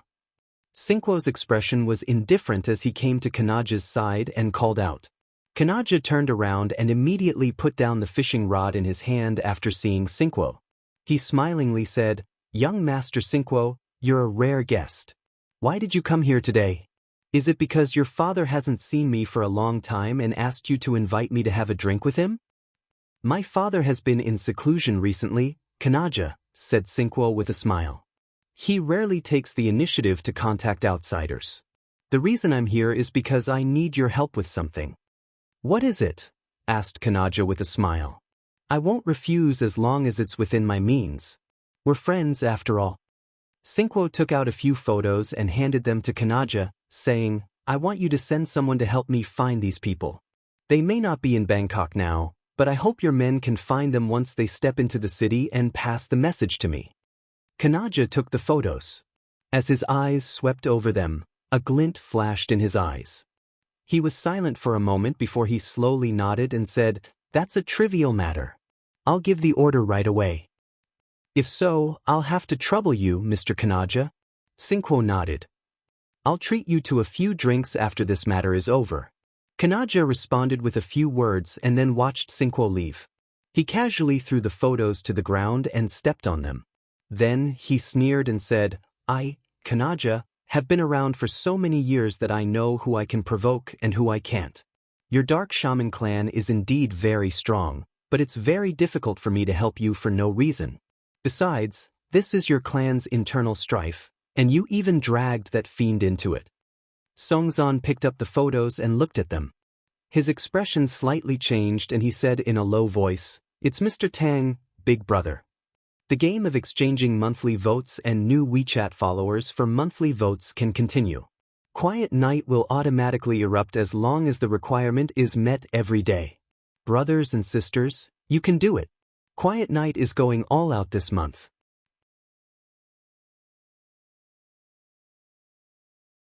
Chapter 957. I finally understand why Tang Xiu is with the Dark Shaman clan. It turns out that he wants to help Singluan defeat Sinquo. Kanaja sneered. Kanaja sneered. Looks like there's going to be a good show in Bangkok soon. Though I don't want to intervene in their affairs, it's still good if I can get some benefits from it. Songzan's expression moved and he respectfully asked, "What do you think, big brother? Pass these photos to our men to keep a close watch on all parts of Bangkok. Report to me at once they find traces of Tan Xiu and Singluan," said Kanaja. "It should be a pleasant surprise for me if we can make good use of this matter." Songzan praised Kanaja. He knew that the man was a shrewd and astute man. Since he could see the benefits in this matter, it was likely that he would spare no effort to carry it out. But he didn't know whether Kanaja would be inclined to help Sinquo or Tan Xiu and Singluan. "Do I still go to the club for the time being, big brother?" Songzan was a bit tangled inside. He also wanted to get involved in this matter and hoped to get some benefits. But he was afraid that this matter would be too big and he would lose his life instead of getting any benefits. "Help me handle this matter first," said Kanaja. "Inform me at once you find traces of Tan Xiu and Singluan in Bangkok. Also, inform your men not to clash with them. Tell them that you're Kanaja's men if they find you ahead of time." "Understood," Songzan replied and turned to leave. At the Feather Palace Club in Daewang District. After Tan Xiu, Singluan, and the others arrived, they were led to the innermost part by the club's general manager. To Tan Xiu's surprise, the Feather Palace Club turned out to be a club with a variety of programs. The most popular programs were equestrian archery, painting, casino, and boxing gyms. "This general manager knows me, Mr. Tang. Wouldn't it be too easy to expose our whereabouts if your men sent us here?" asked Singluan in a low voice beside Tan Xiu. Tan Xiu slightly furrowed his brows. He thought for a moment and said, "Jin Shi has always been a cautious man. I've told him to keep our whereabouts confidential. So, I think this manager should be trustworthy." "Even if the manager is trustworthy, the staff of the Feather Palace Hall may not be as trustworthy," said Singluan in a low voice. "As far as I know, many of Kanaja's men like to spend time here. I once clashed with Kanaja's men here. Although I didn't suffer any losses in the end, I didn't get much of an advantage either." Tan Xiu's eyes looked around and whispered, "We shouldn't be discovered. Just pay attention to the route we're taking. It's not the main road to enter the inner area. The surroundings are covered with trees, so the route is quite hidden. Didn't you notice those people around you? They are not ordinary guests who come here for leisure. They are clearly the security guards of this club." Singluan hadn't noticed it earlier, but now that he heard Tan Xiu's words, he realized the situation and immediately relaxed a lot. In the depths of the club, the European-style garden building surrounded by high walls looked particularly imposing. Outside the courtyard was a 5-meter-wide river, and the cement road leading to the courtyard gate was 7 to 8 meters wide. On both sides of the gate, there were 4 middle-aged men in black uniforms. They held machine guns in their hands, and their expressions were exceptionally cold. But Jin Shi, Moo, and the others had been waiting outside the courtyard gate. Upon seeing Tan Xiu's group coming, they immediately greeted them respectfully. Immediately, the complexion of the 4 middle-aged men stationed on both sides of the courtyard gate changed, and shock could be seen in their eyes. Even the middle-aged manager had a look of disbelief on his face. "You already know the purpose of our trip as well as the secrecy we need," said Tan Xiu lightly. "Is this Feather Palace Club a suitable place for us to stay?" "The Feather Palace Club is registered in our headquarters, boss," said Jin Shi respectfully. "I established it when I was on a mission in Bangkok. I don't usually manage it, so I handed it over to Taylor to manage. This is Taylor, a trustworthy man. As for these 4 men, they are all the people I've trained in the past and they are absolutely loyal to me." Tan Xiu nodded. His eyes glanced at Taylor, the manager, and then shifted to the 4 middle-aged men. Then, he said, "Since they are trustworthy, then we'll stay here for the time being. Let's take a rest first. We'll go out tonight." "Mr. Tang will?" asked Singluan hurriedly. Tan Xiu raised his hand to interrupt him and lightly said, We're going to see the person in charge of the Darkwind organization in Bangkok tonight. We need to buy some information from him. As for the operation, we'll talk about it later. All right, I'll listen to you. Singluan nodded. The interior of the 3-story garden building was extraordinarily luxurious. There were 4 maids, 1 man and 3 women, who were responsible for taking care of the affairs here. According to Jean Sher, only a few people were qualified to come here, but those who could come here were all his benefactors. Tan Xiao wanted to help Singluan become the patriarch of the Dark Shaman clan as soon as possible and get more demon stones, so he immediately went to find Singluan after settling down. Inside the study room, donned in a black robe and wearing a bronze mask, Tang En rarely appeared in front of outsiders. She personally brewed tea and quietly waited at the side. Tan Xiao drank a cup of tea and said, "I need to know more about your Dark Shaman clan, Singluan. I also need to know the forces you have in your clan, as well as the armed forces under your big brother's control. These are very important. Only by knowing the enemy and yourself can you win every battle." As far as I know, the Darkwind organization has deeply infiltrated my Dark Shaman clan, said Singluan.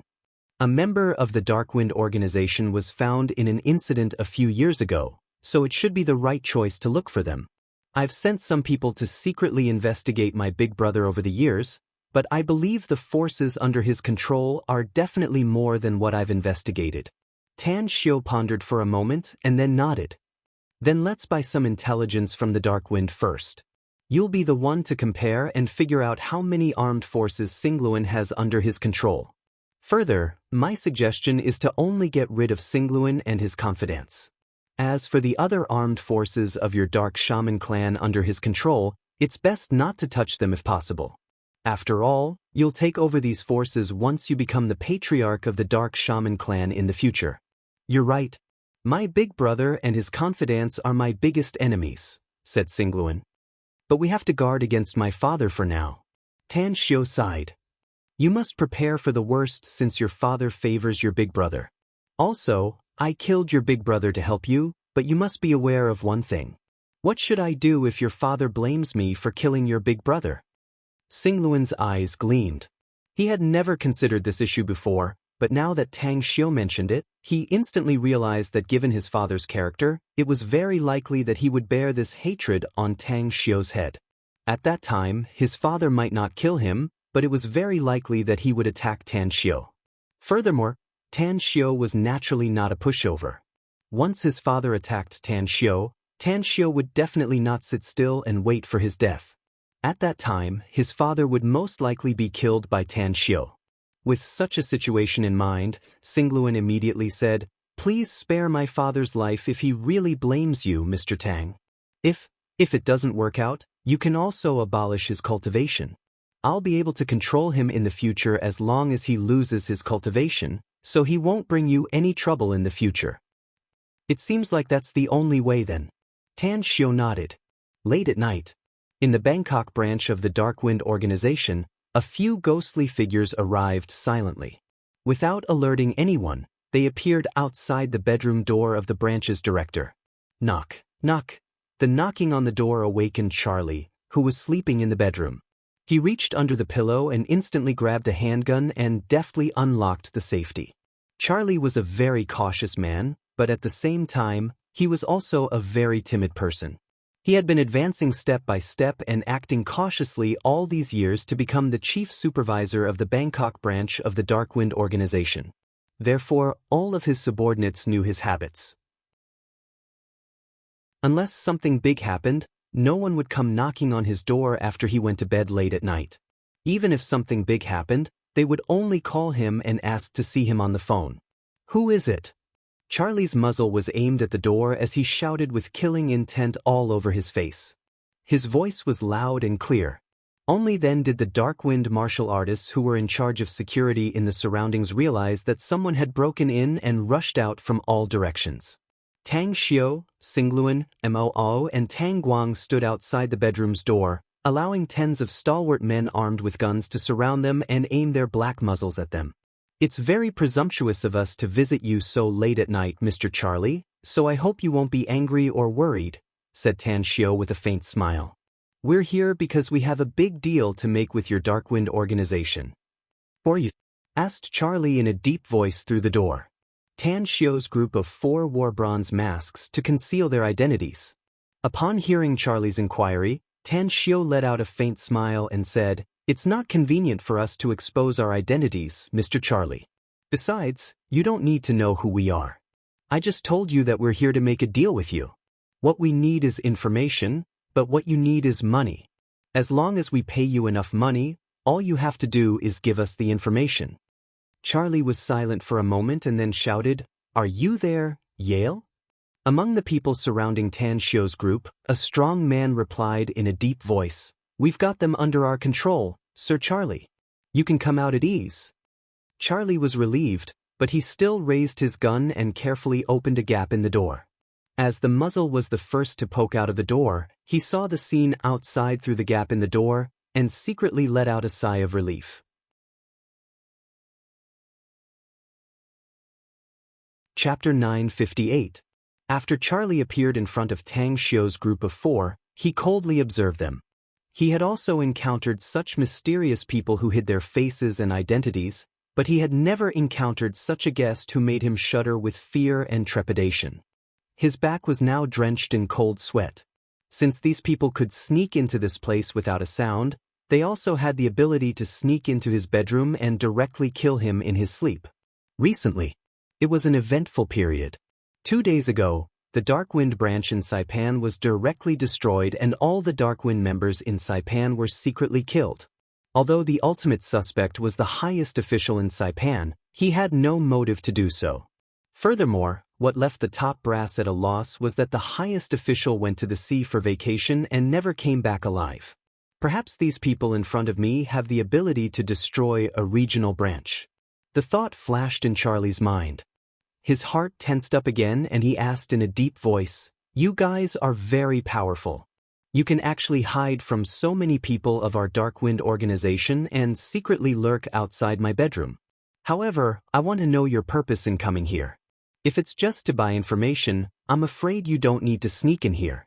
No one will stop you even if you come through the door openly." Pointing to the bronze mask on his face, Tan Shio lightly said, "The reason why we sneaked in here is to hide our whereabouts. Also, I don't think it's necessary for you to act like you're facing a formidable enemy. You won't have the chance to fight back if we want to kill you. Isn't that a good proof of that?" Charlie was silent for a moment. Then he nodded and waved his arm, saying in a deep voice, "All of you withdraw first. You're not allowed to come over without my order." Understood. Tens of strong men quickly left, leaving only the middle-aged man called Yale behind. He stood vigilantly beside Charlie to guard against any sneak attack from Tan Shio's group. "Gentlemen, can you wait for me in the living room first?" said Charlie. "I'll come to see you right away after I change my clothes." "No problem." Tan Shio nodded. A few minutes later, after changing his clothes, Charlie came to the living room and looked at Tan Shio, who was sitting on the sofa and drinking tea. He then smiled and said, "May I know your name, mister?" "You can call me Tang." "He's Shing," said Tan Shio lightly. Charlie glanced at Singluan and immediately nodded. "Mr. Tang, Mr. Singluan, what information do you want to buy by visiting so late at night?" As the world's largest intelligence agency, our Darkwind organization pays attention to the happenings in every corner of the world. I'm in charge of the intelligence gathering in Bangkok, so you can rest assured that there will be no mistakes in our intelligence. Tan Shio nodded and said, "I've long heard the name of the Darkwind organization. Since Mr. Charlie wants to talk business now, I'll be straightforward. We need information about the Dark Shaman clan in T country, especially the strength of the Dark Shaman clan's young master, Sinquo. The more details, the better." Charlie's expression moved and he suddenly looked at Singluan. He grinned and said, "Maybe I already know Mr. Singluan's true identity." "Young Master Singluan, did I guess wrong?" Singluan's expression slightly changed. He slowly took off the bronze mask on his face and indifferently said, "You guessed it right. I'm indeed Singluan. Also, I can guess that my big brother has probably visited you recently. His purpose is to buy information about me. It's very likely that he wants to know whether I'm in Bangkok or not." Clap, clap, that's right. Your big brother, Mr. Cinquo, did come here and bought information about you from us. Charlie applauded and said, "It's a pity that our Darkwind organization's intelligence network can only determine that you've left Bangkok and even Tea Country. As for where you've gone, we have no way to find it." "Mr. Charlie, you've guessed my and my big brother's purpose, so you must also know that there are some things that your Darkwind organization can't meddle in," said Singluan. "We're here to buy information from you. Name a price and I'll pay it right away." Charlie pondered for a moment and said, "The information our Darkwind organization can provide you is definitely worth the price."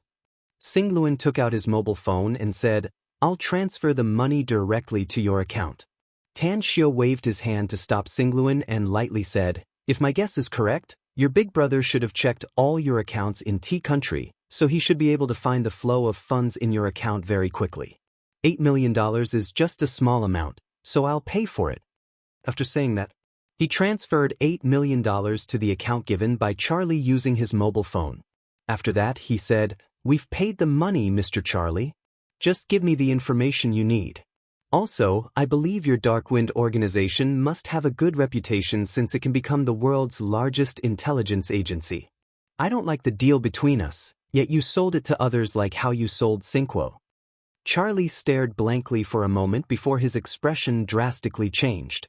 Only now did he realize that he had leaked the secret of his client's purchase information when he talked with Tan Shio and the others.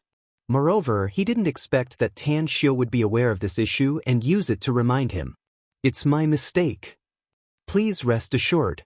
I'll never sell the information you bought about the Dark Shaman clan to others," said Charlie with a solemn face.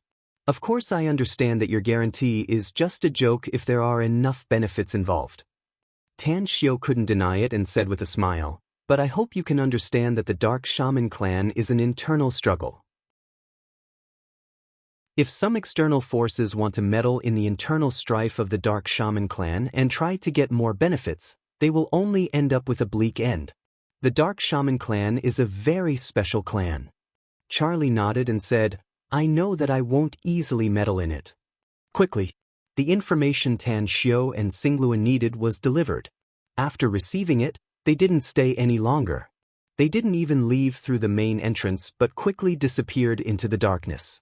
Even though Charlie had sent his men to monitor them, they still couldn't find out how they left. "So Charlie," Yale, who was standing behind Charlie, called out in a low voice while looking at the dark corner outside through the window. Charlie came back to his senses and said in a deep voice, "Immediately trace the account that transferred the money. I need to know who that person is. Also, inform the HQ that there's a dispute within the Dark Shaman clan in Bangkok. It's very likely that there will be an internal strife or large-scale battle in the near future." "Understood," Yale replied and strode outside. Charlie stroked his chin and his eyes flickered. He quickly thought about some powerful figures, but he couldn't find any of them that could be related to the bronze-masked man. Whether it was the man's age, stature, or terrifying strength, there was nothing he could use as a reference. Half an hour later, Yale returned to Charlie's side and respectfully said, "Sir Charlie, our men have checked it. The transfer account is an anonymous Swiss bank account, so there's no way for us to trace the person's true identity. Also, I've sent your instructions back to the organization's HQ. The order I received is to act according to the circumstances. If there's a profit to be made, do something but don't cause unnecessary trouble for the Darkwind organization."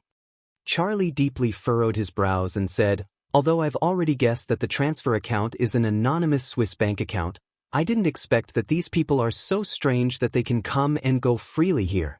It seems like there are still a lot of loopholes in our security measures. Yale, help me build a new security monitoring system. Make sure to lock down the entire encampment. In the future, no one can sneak in without a sound." "I'll do it right away." Yale agreed and turned to leave the room. Charlie turned around and walked to the table. After pulling open a drawer, he took out a black booklet and quickly flipped through a few pages. Then he picked up his phone and dialed a phone number on it. Not long after, a deep voice came from the phone. "What is it?" $20 million USD, and I'll sell you another piece of information. I believe this information must be very important to you," Charlie said with a hint of pride in his tone. All right, I'll get someone to transfer the money right away. Charlie smiled and said, after receiving the money, I'll immediately send the information to you. Finished. After hanging up the phone, Charlie smugly returned to the sofa and sat down. As he lit an authentic Cuban cigar, he complacently muttered to himself, when the sandpiper and the clam fight, the fisherman benefits. Although the Dark Shaman clan was a bit strange, it was a must even if it meant taking a little risk to obtain benefits and merits. Consider this $20 million as my reward for my hard work. I'm afraid you won't be able to spend it even if you have the life to earn it. Suddenly, a faint wind blew and a cold voice came from behind Charlie. At the same time, a sharp dagger was pressed against his neck. The hand holding the dagger only needed to tremble slightly to tear a fatal wound on Charlie's neck. Who's there? Charlie's body turned stiff and a chill ran down his spine in an instant. He rarely encountered such terrifying things, and it was even more rare for him to feel fear. But at this moment, he could keenly feel that he was so close to the Grim Reaper. Tang An's figure appeared and coldly said, "It seems that you have quite a lot of money in your private account. I'll give you a chance to live. Transfer all the money in your private account to my account, else I'll kill you right away." I'll transfer it right away. Tang An sneered. "Please don't kill me. I have a lot of money. I can give it all to you." "A lot of money?" Tang An sneered. "I'll still kill you if the amount doesn't satisfy me."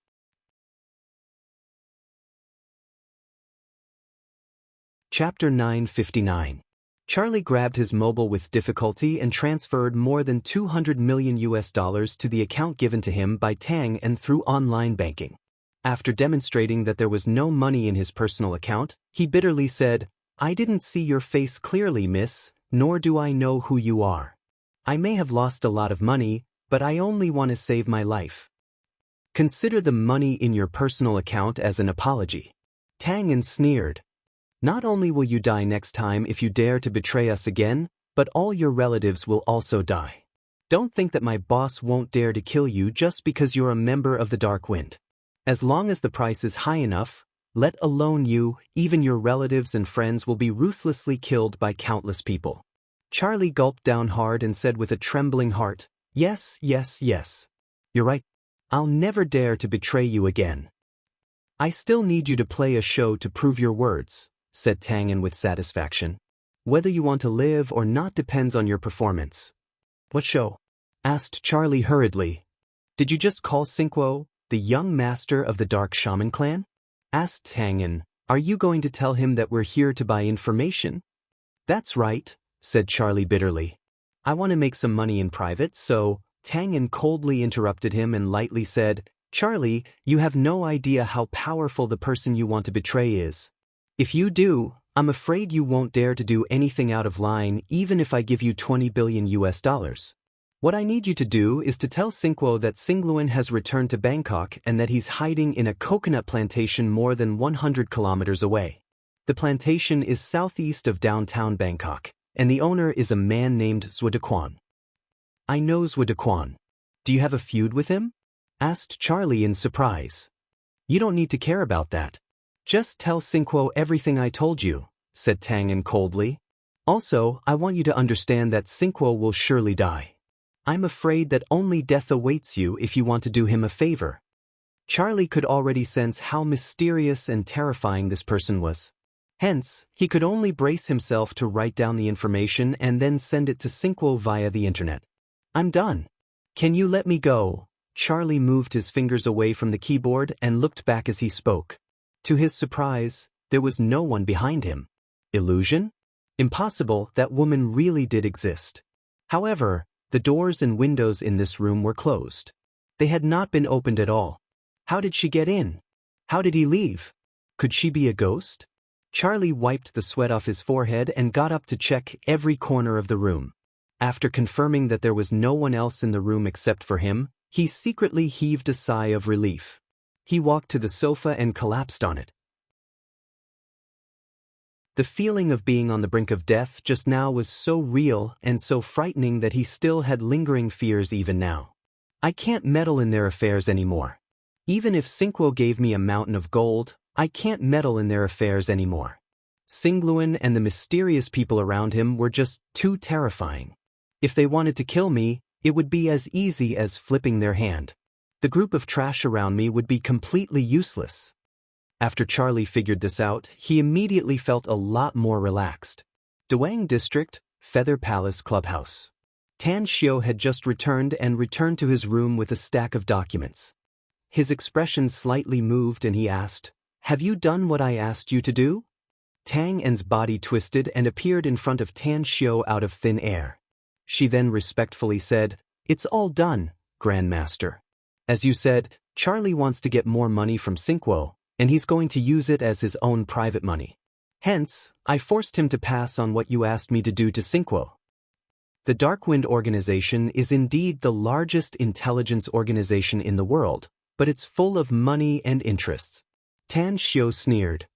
There are too many people in this organization, and there's bound to be crooks mixed in with honest folks. Their promises are nothing compared to a fart. Well, Charlie has quite a lot of private money, Grandmaster, said Tang En with a smile. I forced him to transfer all the money he deposited in a Swiss bank to my account. I'll transfer the money to your account later, with a total of $240 million. What? Tan Xiao stared blankly and was at a loss whether he had to cry or laugh. Why do I feel like all my men have turned into bandits? Extorting money every time we deal with an enemy? A smile outlined on the corner of Tang En's mouth as she said, "We're short on money, Grandmaster." You're short on money to buy cultivation resources, aren't you? Tan Xiao snappily asked. That's right. Tang En nodded. We need a lot of resources for cultivation, especially medicinal pills, so we must find a way to get more money to buy medicinal pills from the HQ. There's no such thing as a free lunch in the world. Tan Xiao chuckled.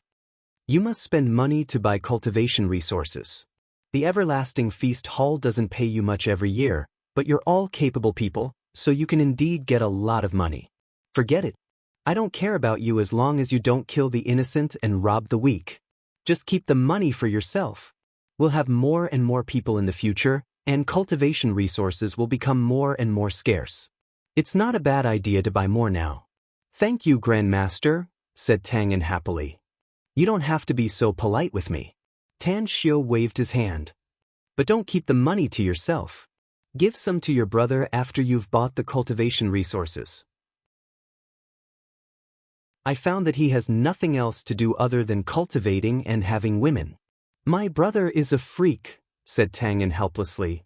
He's used to spending money extravagantly. I've been giving him money all these years. Then urge him to find a housekeeper as soon as possible. Tan Xiao chuckled. Otherwise, I'm afraid you'll have to support him for the rest of his life. Tang En clenched her fists and solemnly said, I'll urge him to find me a sister-in-law as soon as possible. All right, go rest. Tan Xiao chuckled. I need to study the information about the Dark Shaman clan and formulate an action plan. Do you want me to go to the coconut plantation, Grandmaster? Asked Tang En suddenly. You've set the trap there. Zuodequan's men won't be able to stop them if Sinquo goes there overnight. I'm afraid that Zuoqing and her 2 children will also be in danger. There's no need for you to go there now. Tan Xiao shook his head. I'll draw up the action plan later and personally lead my men there. Also, I've already sent Jin Shi and the others to the Darkwind branch. I'm sure they won't be able to harm Zuoqing and her 2 children even if Sinquo's men arrive earlier than us. At the Dark Shaman clan's ancestral land. Sinquo hurriedly put on his coat and strode out of a building. When he came to the Dark Shaman clan's gate, dozens of people had gathered around him. All of them were dressed in black and held magic staffs and some cold weapons.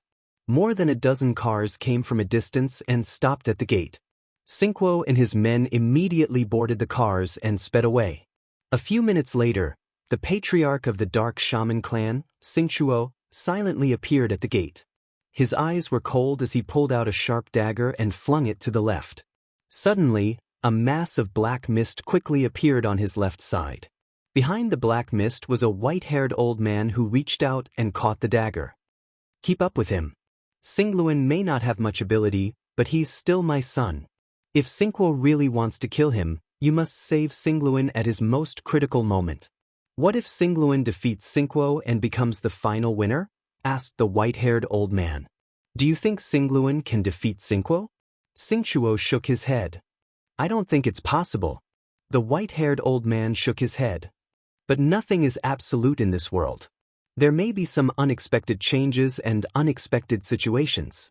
Besides, Xingluan seems to have found a group of helpers from China. Although we don't know their strength, there are many crouching tigers and hidden dragons in China. If the helpers he found are very powerful, I'm afraid Xingguo will suffer a loss. Xingguo raised his hand to touch the bridge of his nose. A thoughtful look flashed in his eyes as he nodded and said, "What you said makes sense. China does have too many powerhouses, so we have to guard against them. All right, take the 13 shaman guardians with you. You should be able to deal with them even if there are some unexpected changes." The white-haired old man nodded. He took the dagger and turned into a cloud of black mist again, quickly disappearing from Xingguo's sight. At the coconut plantation, Zhuo Dequan was quietly leaning against the window, overlooking the dark scene outside. His heart was filled with a gloomy haze even though the woman came with his 2 lovely grandsons. Moreover, as time passed by, a sense of restlessness that hadn't appeared for more than a decade grew stronger inside his heart. More than a decade ago. It was thanks to this magical sixth sense that he was aware of the danger brought by the Huang family ahead of time. Thus, he escaped in advance and was eventually saved from being killed by the Huang family. But this time, the feeling was much more intense than a decade ago. It was as though the Grim Reaper's scythe was on his neck, making him feel panicked and suffocated. What exactly is the reason? Zhuo Dequan kept thinking about it, but his final conclusion was that the upcoming danger was probably related to Tan Xiu, who came with his daughter today. It was highly likely that it was related to the Huang family. No, I can't just sit still and wait for death. I must make arrangements in advance. First, I must send Qing and the 2 kids away. Then I'll escape from here and observe the situation nearby. 4:00 in the morning. After Zhuo Dequan secretly sent his daughter and grandsons away, the feeling of trepidation in his heart grew more intense. It was as though he was being stared at by a viper that could bite him at any time. And that bite was enough to be fatal.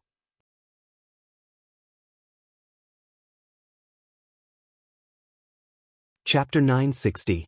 Old Ange.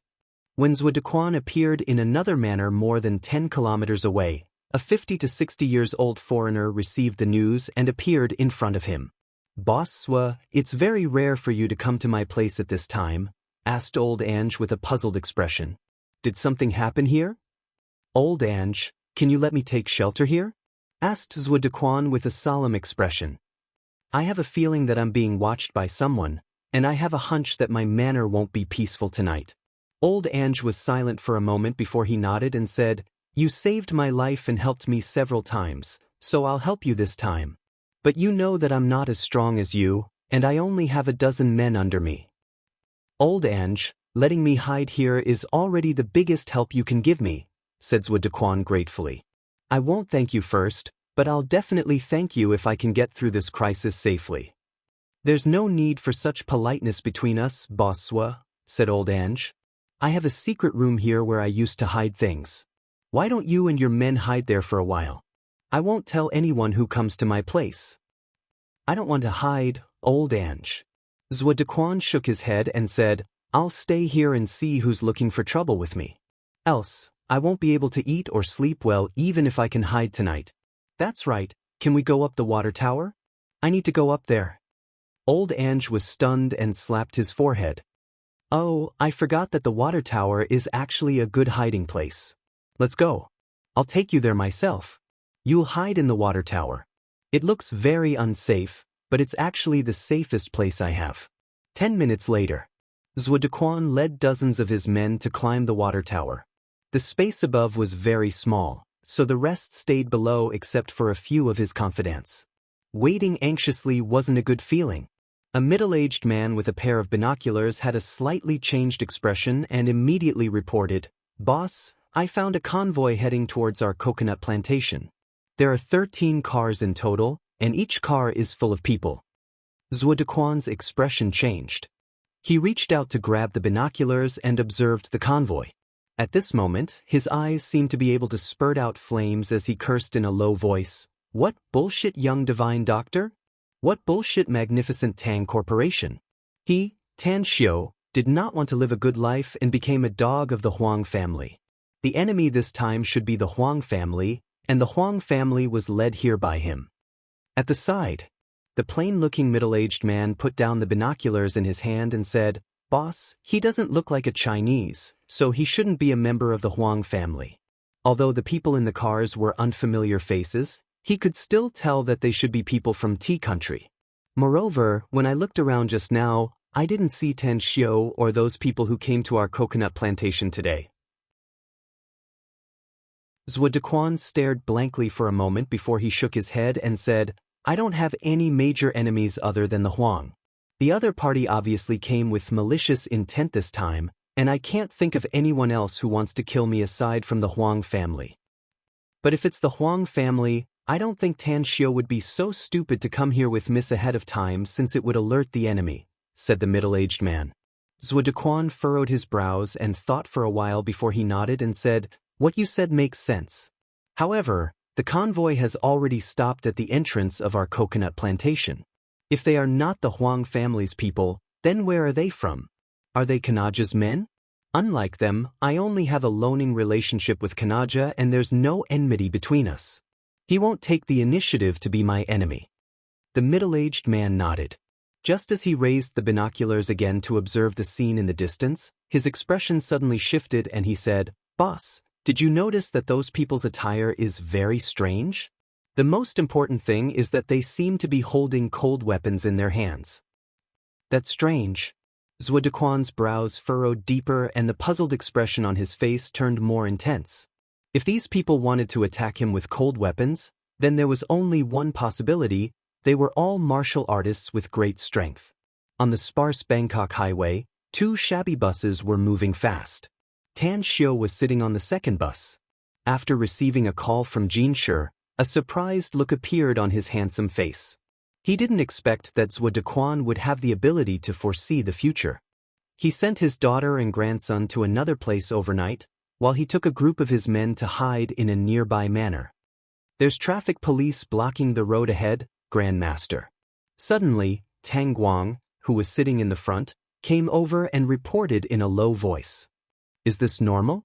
Tan Xiu squinted his eyes and asked. "I know a bit about Bangkok."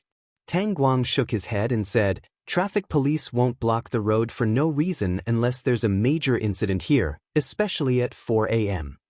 "You mean they're coming for us?" asked Tan Xiu. "It's very likely." Tang Guang nodded. Tan Xiu was silent for a moment. Then he suddenly turned to Xingluan and asked, "Can you deal with the traffic police in front?" "It shouldn't be a problem, but I'm afraid our whereabouts will be exposed," said Xingluan hesitantly. "The forces in Bangkok are very complicated, and every traffic police officer may be an informant for others. However, I know someone who can help solve this problem as long as he doesn't leak our whereabouts." "Who is it?" asked Tan Xiu. "Kanaja," answered Xingluan. Tan Xiu frowned.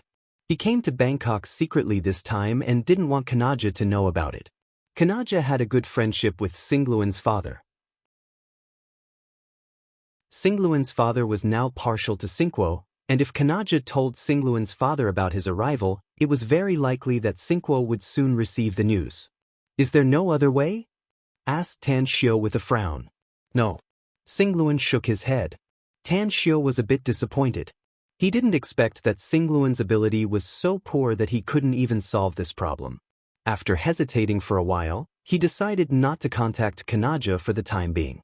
It wouldn't be too late to contact him if he really had a conflict with the traffic police. 2 buses stopped in front of the police cordon. Tan Xiu didn't let Xingluan get off the bus, but appeared in front of several traffic police officers with Tang Guang. With a smile on his face, he said, "Hello, you guys. You're still resting so late at night. Is it too hard for you?" The middle-aged traffic police officer looked at the 2 buses a dozen meters away from them. His eyes then fell on Tan Xiu and said, It's indeed hard for us. But we must obey the orders from the top. For you, we need to check your vehicles. Tan Xiao quickly took out 2 stacks of US dollars from his interspatial ring and quickly stuffed them into the middle-aged traffic police officer's hand. He then lightly smiled and said, "You've worked hard, so I'll give you a reward. These tens of thousands of US dollars are for your hard work. We're in a hurry, so do you think you can make things convenient for us and let us pass directly?" The middle-aged traffic police officer hurriedly returned the money. He then took out his mobile phone and asked, "Are you Mr. Tan Xiao? Tan Xiao? How do you know my identity?" Tan Xiao's expression changed and he asked in a deep voice. "Please don't misunderstand me, Mr. Tang," said the middle-aged traffic police officer. "I was entrusted by someone to tell you something. A powerful man named Xingguo is looking for your whereabouts. Also, more than a dozen cars passed by here more than an hour ago, and the man named Xingguo should be in those cars." "May I know who entrusted you?" asked Tan Xiao with a frown. "Kanaja," answered the middle-aged traffic police officer in a low voice. "How did he know that I'm coming to Bangkok?" asked Tan Xiao with a slightly moved expression. "Mr. Kanaja guessed that you would ask this question, so he asked me to explain it to you," said the middle-aged traffic police officer. "Mr. Xingguo met him recently and wanted him to help investigate your whereabouts. Therefore, Mr. Kanaja's men are now everywhere in the streets and alleys of Bangkok. In fact, Kanaja already knows your residence yesterday evening. However, it's inconvenient for him to see you in person, so he could only use this method to ask me to pass the message to you. Kanaja is really resourceful. I didn't expect that he would be able to find our whereabouts so quickly," said Tan Xiao with a faint smile. "It seems that he's more powerful than I thought. Tell him that I, Tang Xiao, will remember this favor, and I hope he can personally bring his men to our destination later," Tang Xiao said with a smile. "I'll immediately pass your message to Mr. Kanaja," said the middle-aged traffic police officer. Tan Xiao returned to the car with a cold light flashing in his eyes. He had indeed underestimated Kanaja's ability in Bangkok, but the arrow was already knocked on the bowstring and he had no choice but to fire it. Therefore, he could only hope that Kanaja didn't tell Xingguo about his whereabouts, else the following ambush wouldn't be so easy. At the coconut plantation, Xingguo parked his car nearby with 40 to 50 of his trusted men and quietly approached the manor. Then he climbed over the wall and sneaked inside. In the garden, more than a dozen very vigilant wolfhounds didn't notice the many murderous humans in the black mist floating in front of them. "When are we going to act, young master?" "Let's find out the situation inside first." Xingguo was very cautious. Even though he bought the information from the Darkwind organization, he was still very cautious for fear of falling into the enemy's trap. A few days ago, he sent his men to investigate Tan Xiao's identity, and the results of the investigation made him secretly dread. He wasn't afraid of his good-for-nothing brother, Xingluan, but he was afraid that Tan Xiao had an expert following him. "Who is it?" Suddenly, an angry voice was heard as a handgun opened fire. Jin Shi, who was disguised as Zhu Dequan's subordinate, immediately fled after firing. In just a few breaths, he disappeared from Xingguo's and his men's sight. "Catch him!" Xingguo shouted without hesitation since he wanted to figure out the situation inside the coconut plantation. 5 updates for 3 consecutive days. Begging for monthly votes, recommendation votes, and the WeChat public account _.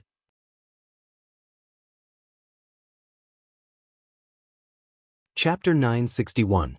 Sporadic gunshots reverberated over the coconut plantation. Each gunshot was like the Grim Reaper's scythe, reaping the lives of those who were targeted. In just a few minutes, 6 murderous men were sniped and killed, lying in pools of blood.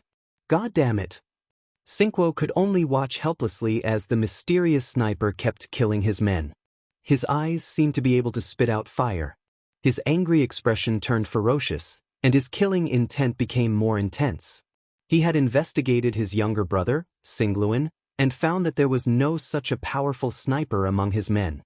It was because the other party had been sniping the assassins he recruited from all over the world, not the cultivators of his dark shaman clan. "Boss, The sniper's marksmanship is too accurate and he keeps changing his position. We can't lock onto him, said Herdo, who was wearing a light-colored camouflage uniform and holding a sniper rifle.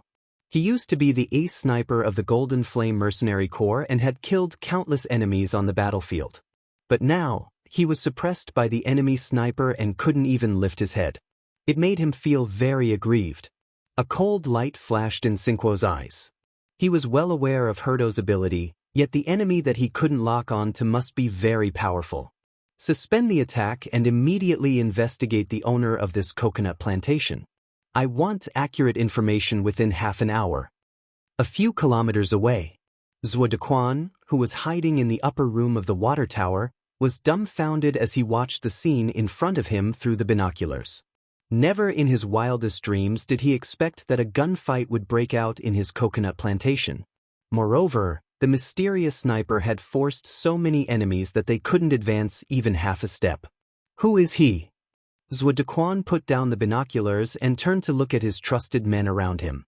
They exchanged dismayed glances and shook their heads at the same time, indicating that they didn't know. They were also extremely shocked, because they already dismissed everyone in the coconut plantation, so there was no one left there. Moreover, even though they were all formidable figures who had seen blood before, they couldn't do what that sniper did, killing with each shot, reaping a life with each bullet.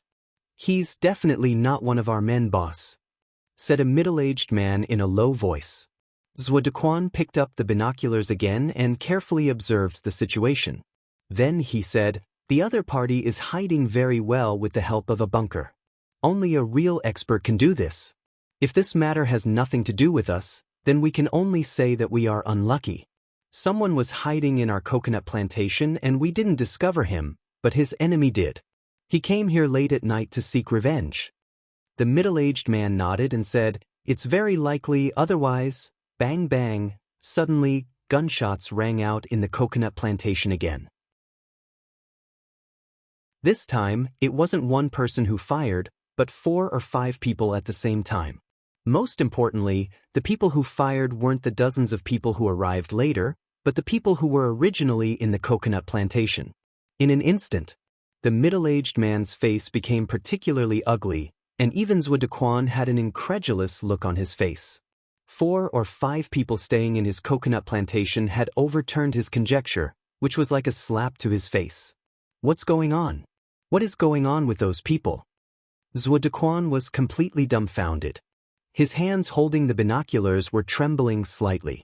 In the depths of the coconut plantation, Jin Shi, who was hiding in the window of the building, took off his headset and said in a deep voice, "Boss and the others will arrive in half an hour at the latest. We'll stall the enemy as much as possible. We can't let them rush in and we can't let them retreat. According to the intel sent by Boss, the enemies who came with Cinquo are all his trusted subordinates. Our mission will be half completed if we can get rid of them." A chilling light flashed in Mo's eyes as he coldly said, "We could have directly killed them if it wasn't for Boss's order." That's right, where did Shueisha go? He didn't show up at the appointed place. Jin Shi looked around and shook his head. I don't know. I think there should be some unforeseen event, else Shueisha wouldn't have left the appointed place so easily. A figure flickered and instantly appeared beside the 2 men. Shueisha's eyes gleamed with killing intent as he said in a low voice, "A group of mysterious people appeared near my position. They should be experts of the Dark Shaman clan. They're hiding in the dark, and some of them are a threat to me. They should be Cinquo's men who secretly arranged to ambush us." Jin Shi coldly snorted. "Shueisha, you're responsible for keeping an eye on them and notify us immediately once they make a move." Mo raised his pistol and coldly snorted. "Our current mission is to stall for time and wait for Boss's team to come. So warn them and let them know that we found them." Having said that, he fired several shots at the place where Jin Shi was hiding in the southeast direction. Then he quickly moved and appeared next to another window. In the southeast direction, behind the lush shade of the trees, more than a dozen ghost-like black shadows were shrouded in black mist. Their faintly discernible aura caused the surrounding air temperature to drop by several degrees. The white-haired old man, Singly, was shrouded in a black robe. His eyes seemed to penetrate the darkness and see the hidden danger in the building ahead. Umph. As several bullets were shot in his direction, Singly waved his long sleeves and a few clouds of black mist instantly wrapped the bullets and floated 4 to 5 meters away from him. Get out of here. They've found our whereabouts.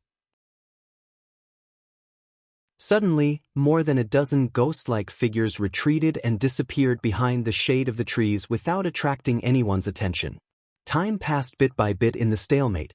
Half an hour later, 2 buses stopped on the highway 5 kilometers away from the coconut plantation. As Tan Xiao and the others got off, tens of experts secretly trained by Singluan also quickly got off the buses and followed Tan Xiao and Singluan toward the coconut plantation. Pay attention to hiding. As they approached the coconut plantation, Tan Xiao saw more than a dozen vehicles parked on the roadside, as well as several of Singguo's men who were holding their guns and standing guard. Singluan came to Tan Xiao's side and asked in a low voice, "What are we going to do next?" Killing intent flashed in Tan Xiao's eyes as he said, "Figure out their specific location first. I'll inform Jin Shi and the others in the coconut plantation. We'll attack them from both sides and kill Singguo and his men as fast as possible. We can't let any of them escape tonight." Singluan heavily nodded and said, "Those who came with us tonight are all Singguo's confidants, so let's kill them all. Our strength has been progressing rapidly in recent days and we're at least several times stronger than before. Even if Singguo has several old freaks guarding him, we'll make sure they won't be able to return today." Tan Xiao nodded and looked at Tang Guang. "Figure out the enemy's location, especially where Singguo is hiding. Kill him if you get the chance. Come back and report to me immediately if you don't. We'll attack in 5 minutes." "Understood." Tang Guang nodded. His figure turned into a sharp arrow and instantly disappeared into the darkness ahead. 2 minutes later, he returned to Tan Xiao and shook his head. "Singguo has a lot of experts around him, so I can't kill him with a sneak attack. Also, they're in the 11 o'clock direction. There are about 40 to 50 people in total. A few of them use guns, but most of them are armed with staffs and cold weapons. They should be experts of the Dark Shaman clan. I found more than a dozen enemies hiding in the dark in the 1 o'clock direction. They should be people of the Dark Shaman clan. Their aura is very weak and they hide very well. They should be more powerful than the experts around Singguo." After saying that, Tang Guang grabbed a piece of paper and handed it to Tan Xiao. Then he continued, "This is Dark Sketch. It's the face of the old man hiding in the 1 o'clock direction." Tan Xiao took it and looked at it. Then he handed it over to Singluan and asked, "Do you know him?" Singluan's pupils shrunk as he looked at it. Hatred filled his eyes as he said in a deep voice, "I know him. There's no one in the entire Dark Shaman clan who doesn't know him. He's my father's right-hand man and also my 3rd great-uncle. He's the 2nd strongest expert in the entire clan. It seems my speculation is correct, Mr. Tang. My father is really on Singguo's side. Otherwise, it's impossible for him to mobilize singly given Singguo's identity. We've already guessed it before, so this is just confirmation," said Tan Xiao indifferently. "Singguo will definitely die if he wants to kill you. If those people sent by your father also want to kill you, I'm afraid there's no benefit in keeping your father alive." Singluan hesitated for a moment and bitterly said, "He's my father, no matter what. He didn't come tonight, which means he doesn't want to kill me. Let's wait. I'll go back to the Dark Shaman clan myself after we get rid of Singguo and demand an explanation from him." Tan Xiao sighed inwardly and nodded. "I understand. He's your father after all. Killing your father will always be a pain that will never be erased. Let's deal with Singguo's people first." 5 minutes had passed. Tan Xiao contacted Jin Shi through his mobile phone and issued an attack order. Immediately, Jin Shi and his men, who were hiding in the villa in the depths of the coconut plantation, stormed toward Singguo's location lightning fast. They gave up on using their guns and unleashed their immortal swords. In just half a minute, they killed 6 or 7 of Singguo's men who were observing them. "Bastards!" A hoarse voice rang out from the mouth of an old man in a black robe. Immediately after, he waved the magic staff in his hand and a layer of black mist gradually emerged around him. The black mist crazily condensed and instantly condensed into a 5-meter-long black saber. The surrounding space distorted and the black saber was shrouded in smoke as it fiercely slashed toward Moo and Jinshi, arriving in front of them in the blink of an eye. Rainbow-like sword. Break. Moo took half a step forward and the immortal sword in his hand burst out with sword energy that stirred the black saber like a tornado.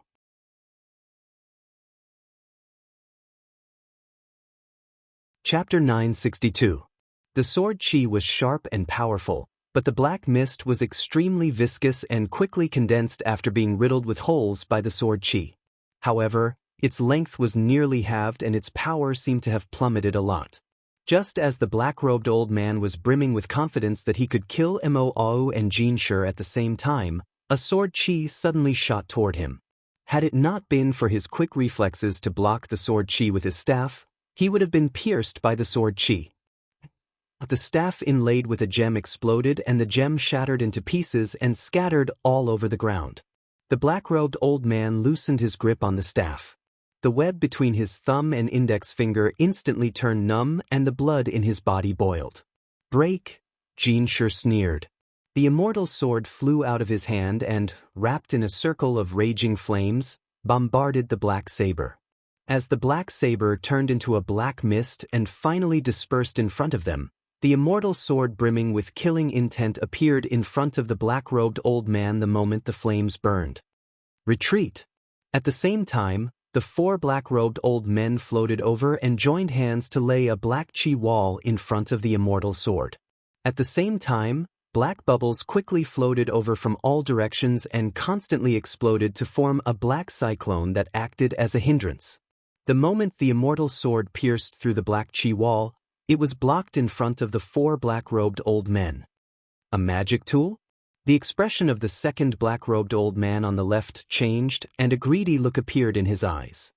He instantly dashed to the front of the immortal sword and wrapped his palm in a layer of black mist before he grabbed the hilt of the immortal sword lightning fast. Tens of meters away. Jinshi was stunned and a strange look appeared on his face. The moment the black-robed old man grabbed the hilt of the immortal sword, his lips slightly moved and he instantly cast a technique. The immortal sword that he had been refining for nearly a year suddenly burst into a dazzling light. The fierce sword chi was wrapped in flames and instantly shot out in all directions from the immortal sword. The black-robed old man, who was standing close to the immortal sword, had his hand shrouded in black mist instantly burn. In the blink of an eye, it was burned to ashes. The black-robed old man coughed up a mouthful of blood. In the face of this tragic turn of events, streams of burning sword chi instantly pierced through his body. In almost 1,000th of a second, his body was set ablaze, and just as the other black-robed old men pounced over, he was burned to a pile of ashes. Dozens of meters away, Sinqua watched in disbelief as his subordinates burned to ashes. The 5 guardian elders around him were the ones who had accompanied him since he was young. They had guided him in his cultivation and helped him grow to where he was now. If there were people he trusted the most, it would be the 5 elders. However, the second elder, who loved him the most and treated him the best, had died just like that? Sinqua clenched his fists tightly and his eyes were filled with rage. He pulled out a black machete from his waist and fiercely waved it as he roared, "Kill them! Kill those bastards! Remember, spare that bastard Singluan's life. I want him dead. I want him to suffer pain and torture until he dies." Puff, puff, puff. As his voice fell, before the dozens of subordinates around him could make a move, the 7 or 8 people behind him had their throats slit silently and their hearts pierced. Enemy attack. A black-robed middle-aged man's complexion drastically changed. He hurriedly dodged to the side after his arm was cut off by a sword and shouted. Sinquo's complexion greatly changed. He suddenly turned around and saw more than a dozen figures behind him. His heart instantly turned cold. He saw Tang Xiu, Singluan, whom he hated to the bone, as well as Singluan's men. What was most difficult for him to accept was that he was horrified to find that Singluan, his 5 guardian elders, and that delicate woman had a particularly strong aura. Kill them. However, Sinquo couldn't care less at this time. The death of one of his guardian elders was like adding fuel to the fire, making the flames burning in his heart burn even more intensely. A contemptuous look appeared on Tan Xiu's face. If it weren't for the fact that he had to prevent anyone from escaping and leaving any hidden dangers behind, let alone Xingguo and his men, even if they had twice the number and strength, they still wouldn't be able to kill them. After all, he was an expert who could fight against Golden Core stage experts, while Tang Guang and Tang An were also on par with Golden Core stage experts. Xingluan, I'll leave Xingguo to you and your men. Kill the rest and get rid of them as fast as possible. Tan Xiu coldly glanced at Xingguo and shouted in a deep voice. A hideous grin appeared on Xingluan's face as he led the delicate woman and the 5 black-robed guardian elders to aggressively charge at Xingguo. Xingluan and his men were originally no match for Xingguo and his men. But ever since they took the elixir Tan Xiu traded with them, their strength had improved by leaps and bounds and they were now slightly stronger than Xingguo and his men. Additionally, one of Xingguo's 5 guardian elders had been killed and the other 4 were entangled by Jin Shi and his men. Xingluan was absolutely unwilling to let go of such a once-in-a-lifetime opportunity. Kill them all. The more you kill, the bigger the reward will be. I'm not a stingy person. Go all out if you want to reap the rewards. There will always be courageous men under the generous reward. Tens of Xingluan's men rushed forward one after another. Although they were a bit weaker, they had Tan Xiu and Tan Xiu's men with them. They were able to gain the upper hand in the battle. A few kilometers away, on top of the tens of meters high water tower, Zhuo Dequan was tongue-tied and dumbfounded at the scene in front of him. He could feel his heart pounding. He had seen some powerful characters in the past. For example, a few years ago, he had seen an ability user in action. That mysterious and unfathomable means were extremely powerful. However, the means used by that ability user paled in comparison to those who were fighting in front of them. They were not even worth mentioning. It was as though he was watching a magical blockbuster. No, it was even more wonderful than those foreign blockbusters. It was as though a group of immortals and a group of devils were fighting each other. The people in the battle were riding the clouds and riding the mist, lightning flashed, and thunder rumbled. The bloody fight and the tragic atmosphere made him feel cold all over. Oh, boss, it's Tang. A middle-aged man holding a pair of binoculars stood beside Zhuo Dequan and stammered. Speak properly, scolded Zhuo Dequan. I know you're shocked by the scene in front of you, but I'm sure that they're all humans with magical abilities. The middle-aged man gulped and hurriedly said, It's Mr. Tang, boss. He's the one who escorted Miss here. Zhuo Dequan's expression slightly changed and he asked in a deep voice, Where is he? The middle-aged man pointed in a direction and quickly said, Look over there. He's wearing black casual clothes. That's Mr. Tang. I still remember that he wore the same outfit when he came to our coconut plantation yesterday. Zhuo Dequan looked in the direction his subordinate pointed and carefully observed for more than 10 seconds. Finally, he saw Tan Xiu in the midst of the fighting. However, Tan Xiu looked inconspicuous at the moment and didn't display any terrifying moves. He just held a dagger with both hands and kept wandering in the crowd. Something's not right. Suddenly, Zhuo Dequan's pupils shrunk and a horrified look filled his eyes. Through his observation, he found that Tang Xiu's killing speed was much faster and more ruthless than anyone else in the battle, even though he appeared to be calm and indifferent. The 2 daggers were like the Grim Reaper's sides that constantly swept the enemy's necks and pierced their hearts. In fact, when he was attacking, he would even lend a hand to help his own people, reducing their losses by a lot. I don't get it, boss, said the middle-aged man. Mr. Tang obviously left yesterday, so why did he and his men appear in our coconut plantation? You can see that our coconut plantation has become their battlefield. The buildings and coconut trees in our plantation have been severely damaged. We'll suffer great losses no matter who wins or loses if we keep fighting like this. The moment Zhuo Dequan saw Tan Xiu, he already understood the whole story. A wry smile appeared on his face and he helplessly said, I made a mistake. I really shouldn't have refused him to stay in our coconut plantation yesterday. Otherwise, this situation wouldn't have happened. He's indirectly retaliating against me. I don't get it, said the middle-aged man, confused. While observing the fight, Zuodequan forced a wry smile and said, I was wondering why a dignified, magnificent Tang Corporation's big boss would sneak into Bangkok. I even mistook him as a lackey of the Huang family and thought that he wanted to stay here and wait for a large number of experts from the Huang family to come here to deal with me. But now it seems that's not the case at all. He has enemies in Bangkok, and they're very powerful ones. Don't tell me you haven't recognized one of them? One of them is a familiar face? It's Xingguo, the young master of a mysterious family. It's very likely that Tan Xiu sneaked into Bangkok with his men to deal with him. Since he just arrived here yesterday, he should have no place to stay for the time being, so he accepted Qing Er's invitation and came here. Yet, I refused to let them stay here temporarily. Immediately, several of Zuodequan's confidants also understood the situation. They looked at him with a strange expression and were speechless for a long time. What did it mean to bring disaster to the innocent in the moat?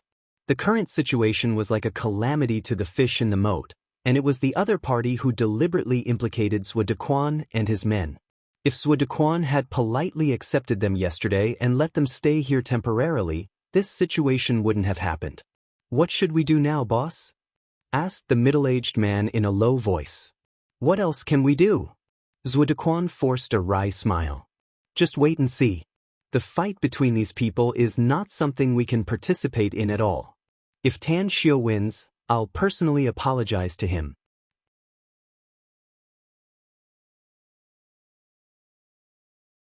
Chapter 963. There was something else Zuodequan didn't tell her. It was what his daughter, Zuoqing, told him before, that Tang Xiu had helped him resolve the grudge between him and the Huang. He thought that Tan Xiu didn't have the ability to do so, but now it seemed that his daughter was right. He was the one who underestimated Tan Xiu. All of you must remember to be polite and respectful when you see Tan Xiu in the future. He's a powerful character who's even more terrifying than the Huangs in Fukang province. He's not someone we can afford to provoke. Understood. Several middle-aged men replied respectfully. In another direction, Xingli and the 13 shaman guardians of the Dark Shaman clan were quietly lurking on top of a dozen coconut trees, using the branches and leaves of the trees as a cover to observe the battle scene in the distance. Originally, Xingli's purpose for coming here was to rescue Xingluan. He wouldn't have cared even if all of Xingluan's men were killed. However, the situation in front of him left him shocked. He found that Xingguo and his men had fallen into a disadvantageous position in the battle. Strictly speaking, it couldn't be considered as a disadvantageous position. It was more like they were being overwhelmed by Xingluan's men. What should I do? He kept thinking about it but found that he had no idea how to solve the problem. Should he help Xingguo? Absolutely not. He couldn't act rashly without the Patriarch's order. But if he didn't help Xingguo, could he just watch Xingguo and his men get killed? For a time, Xingli was caught in a dilemma. Blades flashed and swords flashed in the bloody battlefield. Tan Xiu moved as fast as lightning. In just a few minutes, he alone killed nearly 20 of Xingguo's men and rescued more than a dozen of Xingluan's men. Tang Guang's killing speed was not slow either. His long sword flashed as he reaped one life after another. Xingguo, my good big brother. If I were you, I'd immediately give up resisting, kneel on the ground, and stretch out your neck. I'll cut your head off. Xingluan was so excited that his body trembled. His blood was surging inside his body. He had dreamed of such a scene countless times, and now, it had finally come true. Xingguo, besieged by Xingluan and the delicate woman, looked desperate. Never in his wildest dreams would he have imagined that his good-for-nothing younger brother would actually possess strength similar to his own. He had always thought that the little bitch by his younger brother's side was merely a trash-like existence, but now she was actually not much weaker than him. The two of them joined forces and were actually able to suppress him. The most important thing, these were 40 to 50 of his trusted subordinates, and they were currently being madly attacked by the enemy. In just a few minutes, only a dozen of his subordinates were still alive, and these dozen of them were all injured, and some of them were even seriously injured. Defeated. He knew that he had fallen into the trap laid out by Singluan and Tan Xiu tonight, and the outcome was that his men would suffer heavy losses. Such losses made him feel distressed and suffocated. Get lost. Two of Singguo's subordinates, the black-robed old man who was one of the 5 guardian elders, forcibly resisted the attacks from Jin Shi and Mo Ao's group of 11. Even though they were now covered in blood, they were still struggling to resist.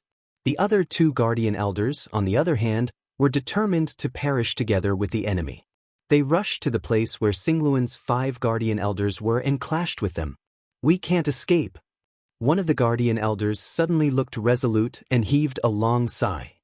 His figure then soared into the sky and shouted fiercely, "Protect this young master and escape. Remember to avenge me." In a flash, he sprinted tens of meters high in the sky. Black flames suddenly appeared around him out of thin air, and the heat waves of the world rolled and hit him, raising the temperature by at least 7 to 8 degrees. At the same time, he chanted an unsophisticated incantation faster and faster, causing the black flames to become more vigorous and their number to increase. At this moment, whether it was Tan Xiu, Mo Ao, or the others, all of them looked surprised. They faintly realized that the black-robed old man was about to use a forbidden technique, and the might of such a forbidden technique was probably not to be underestimated. Singluan and his men, on the other hand, looked horrified. They never dreamed that the guardian elder under Singguo would make such a decision. It must be noted that once the family's darkness forbidden technique was used, the outcome would not be as simple as just death. Even if a person died, his or her soul would still exist. If the family's clansmen were to help collect the souls could enter the cycle of reincarnation and be reincarnated as a human after a long period of time. But if the darkness forbidden technique was used, it would only lead to one's soul dispersing and vanishing forever. "No, 5th elder." Singguo's eyes were filled with pain and his voice was sobbing. In midair, the 5th elder smiled and shot a deep look at Singguo before his body suddenly exploded. As his flesh and blood splashed onto the surrounding black flames, flames suddenly fell from the sky like a rain of fire. However, these flames were black in color and had a destructive hue. A few kilometers away, above the water tower, Zhuo Dequan was so shocked by the scene in front of him that it was hard for him to recover. He had never seen such a horrifying scene even though he was experienced and knowledgeable. Celestial beings? Zhuo Dequan had heard of such people in the world before. They were considered as eccentric people. He had also heard of cultivators. The 2 groups of people in front of him had perfectly verified the legend. But it's very strange. Some people on Tan Xiu's side are like enemies. It's as if Tan Xiu is the outsider and the 2 sides are the real enemies. Could it be that there's an internal strife in that mysterious family? Did one of them seek help from Tan Xiu? Is that why Tan Xiu secretly led his men to Bangkok? Zhuo Dequan stroked his chin thoughtfully. In another direction, Singli never dreamed that Singguo would not only lose, but also lose so miserably. Nearly 50 of Singluan's trusted subordinates were killed, but Singluan's men did not suffer many losses. Most importantly, 2 of Singguo's 5 guardian elders died one after another, and one of them even used a dark forbidden technique. Tragic. It's really tragic. Xingli had participated in countless battles in the past, but he had never seen such a tragic situation. Singguo's guardian elder, in particular, had completely given up his life just to give Singguo a chance to escape. Alas, it seems there's no need to do anything. Singli shook his head. Singguo's guardian elder must have used a dark forbidden technique to let Singguo and his men escape. Although there were only Singguo and his 3 guardian elders left, it was still better than having all of them die here. Those damned Easterners. How dare they meddle in the fight between the descendants of our dark shaman clan? No matter who wins this time, we must report this to the patriarch. We must retaliate in the future and let them know that the dark shaman clansmen are not that easy to kill. Shall we withdraw, Elder Singli? The leader of the 13 shaman guardians, a middle-aged man exuding an icy aura, asked in a low voice. In his opinion, Singguo escaping wouldn't be a problem. Singli hesitated for a moment before he shook his head and said, "Let's wait." This kind of fight is very cruel and the outcome is ever-changing. We won't be able to accept any special circumstances. Alright. In the battle, after killing a dark shaman clansman, Tan Xiu looked up at the sky. A chilling light flashed in his eyes as he instantly soared up to the sky. At the same time, his hands kept forming hand seals, and layers of water curtains formed dozens of meters in the air. Although the black flames were extremely destructive, there were too many layers of water curtains, and the amount of water was also very large, so most of the black flames were extinguished. It's just a small trick. At this moment, Tan Xiu changed his technique. As the black clouds quickly enveloped the sky, the black flames broke free and fiercely slashed down. In just a few breaths, all the black flames were smashed and dissipated between heaven and earth. Kill them all. Tan Xiu ordered without mercy. In the distance, Singli was already shocked by Tang Xiu's means. He never thought that someone would be able to break the dark forbidden art of his dark shaman clan, much less do it so easily. It must be noted that the price to use such a forbidden dark technique was too high.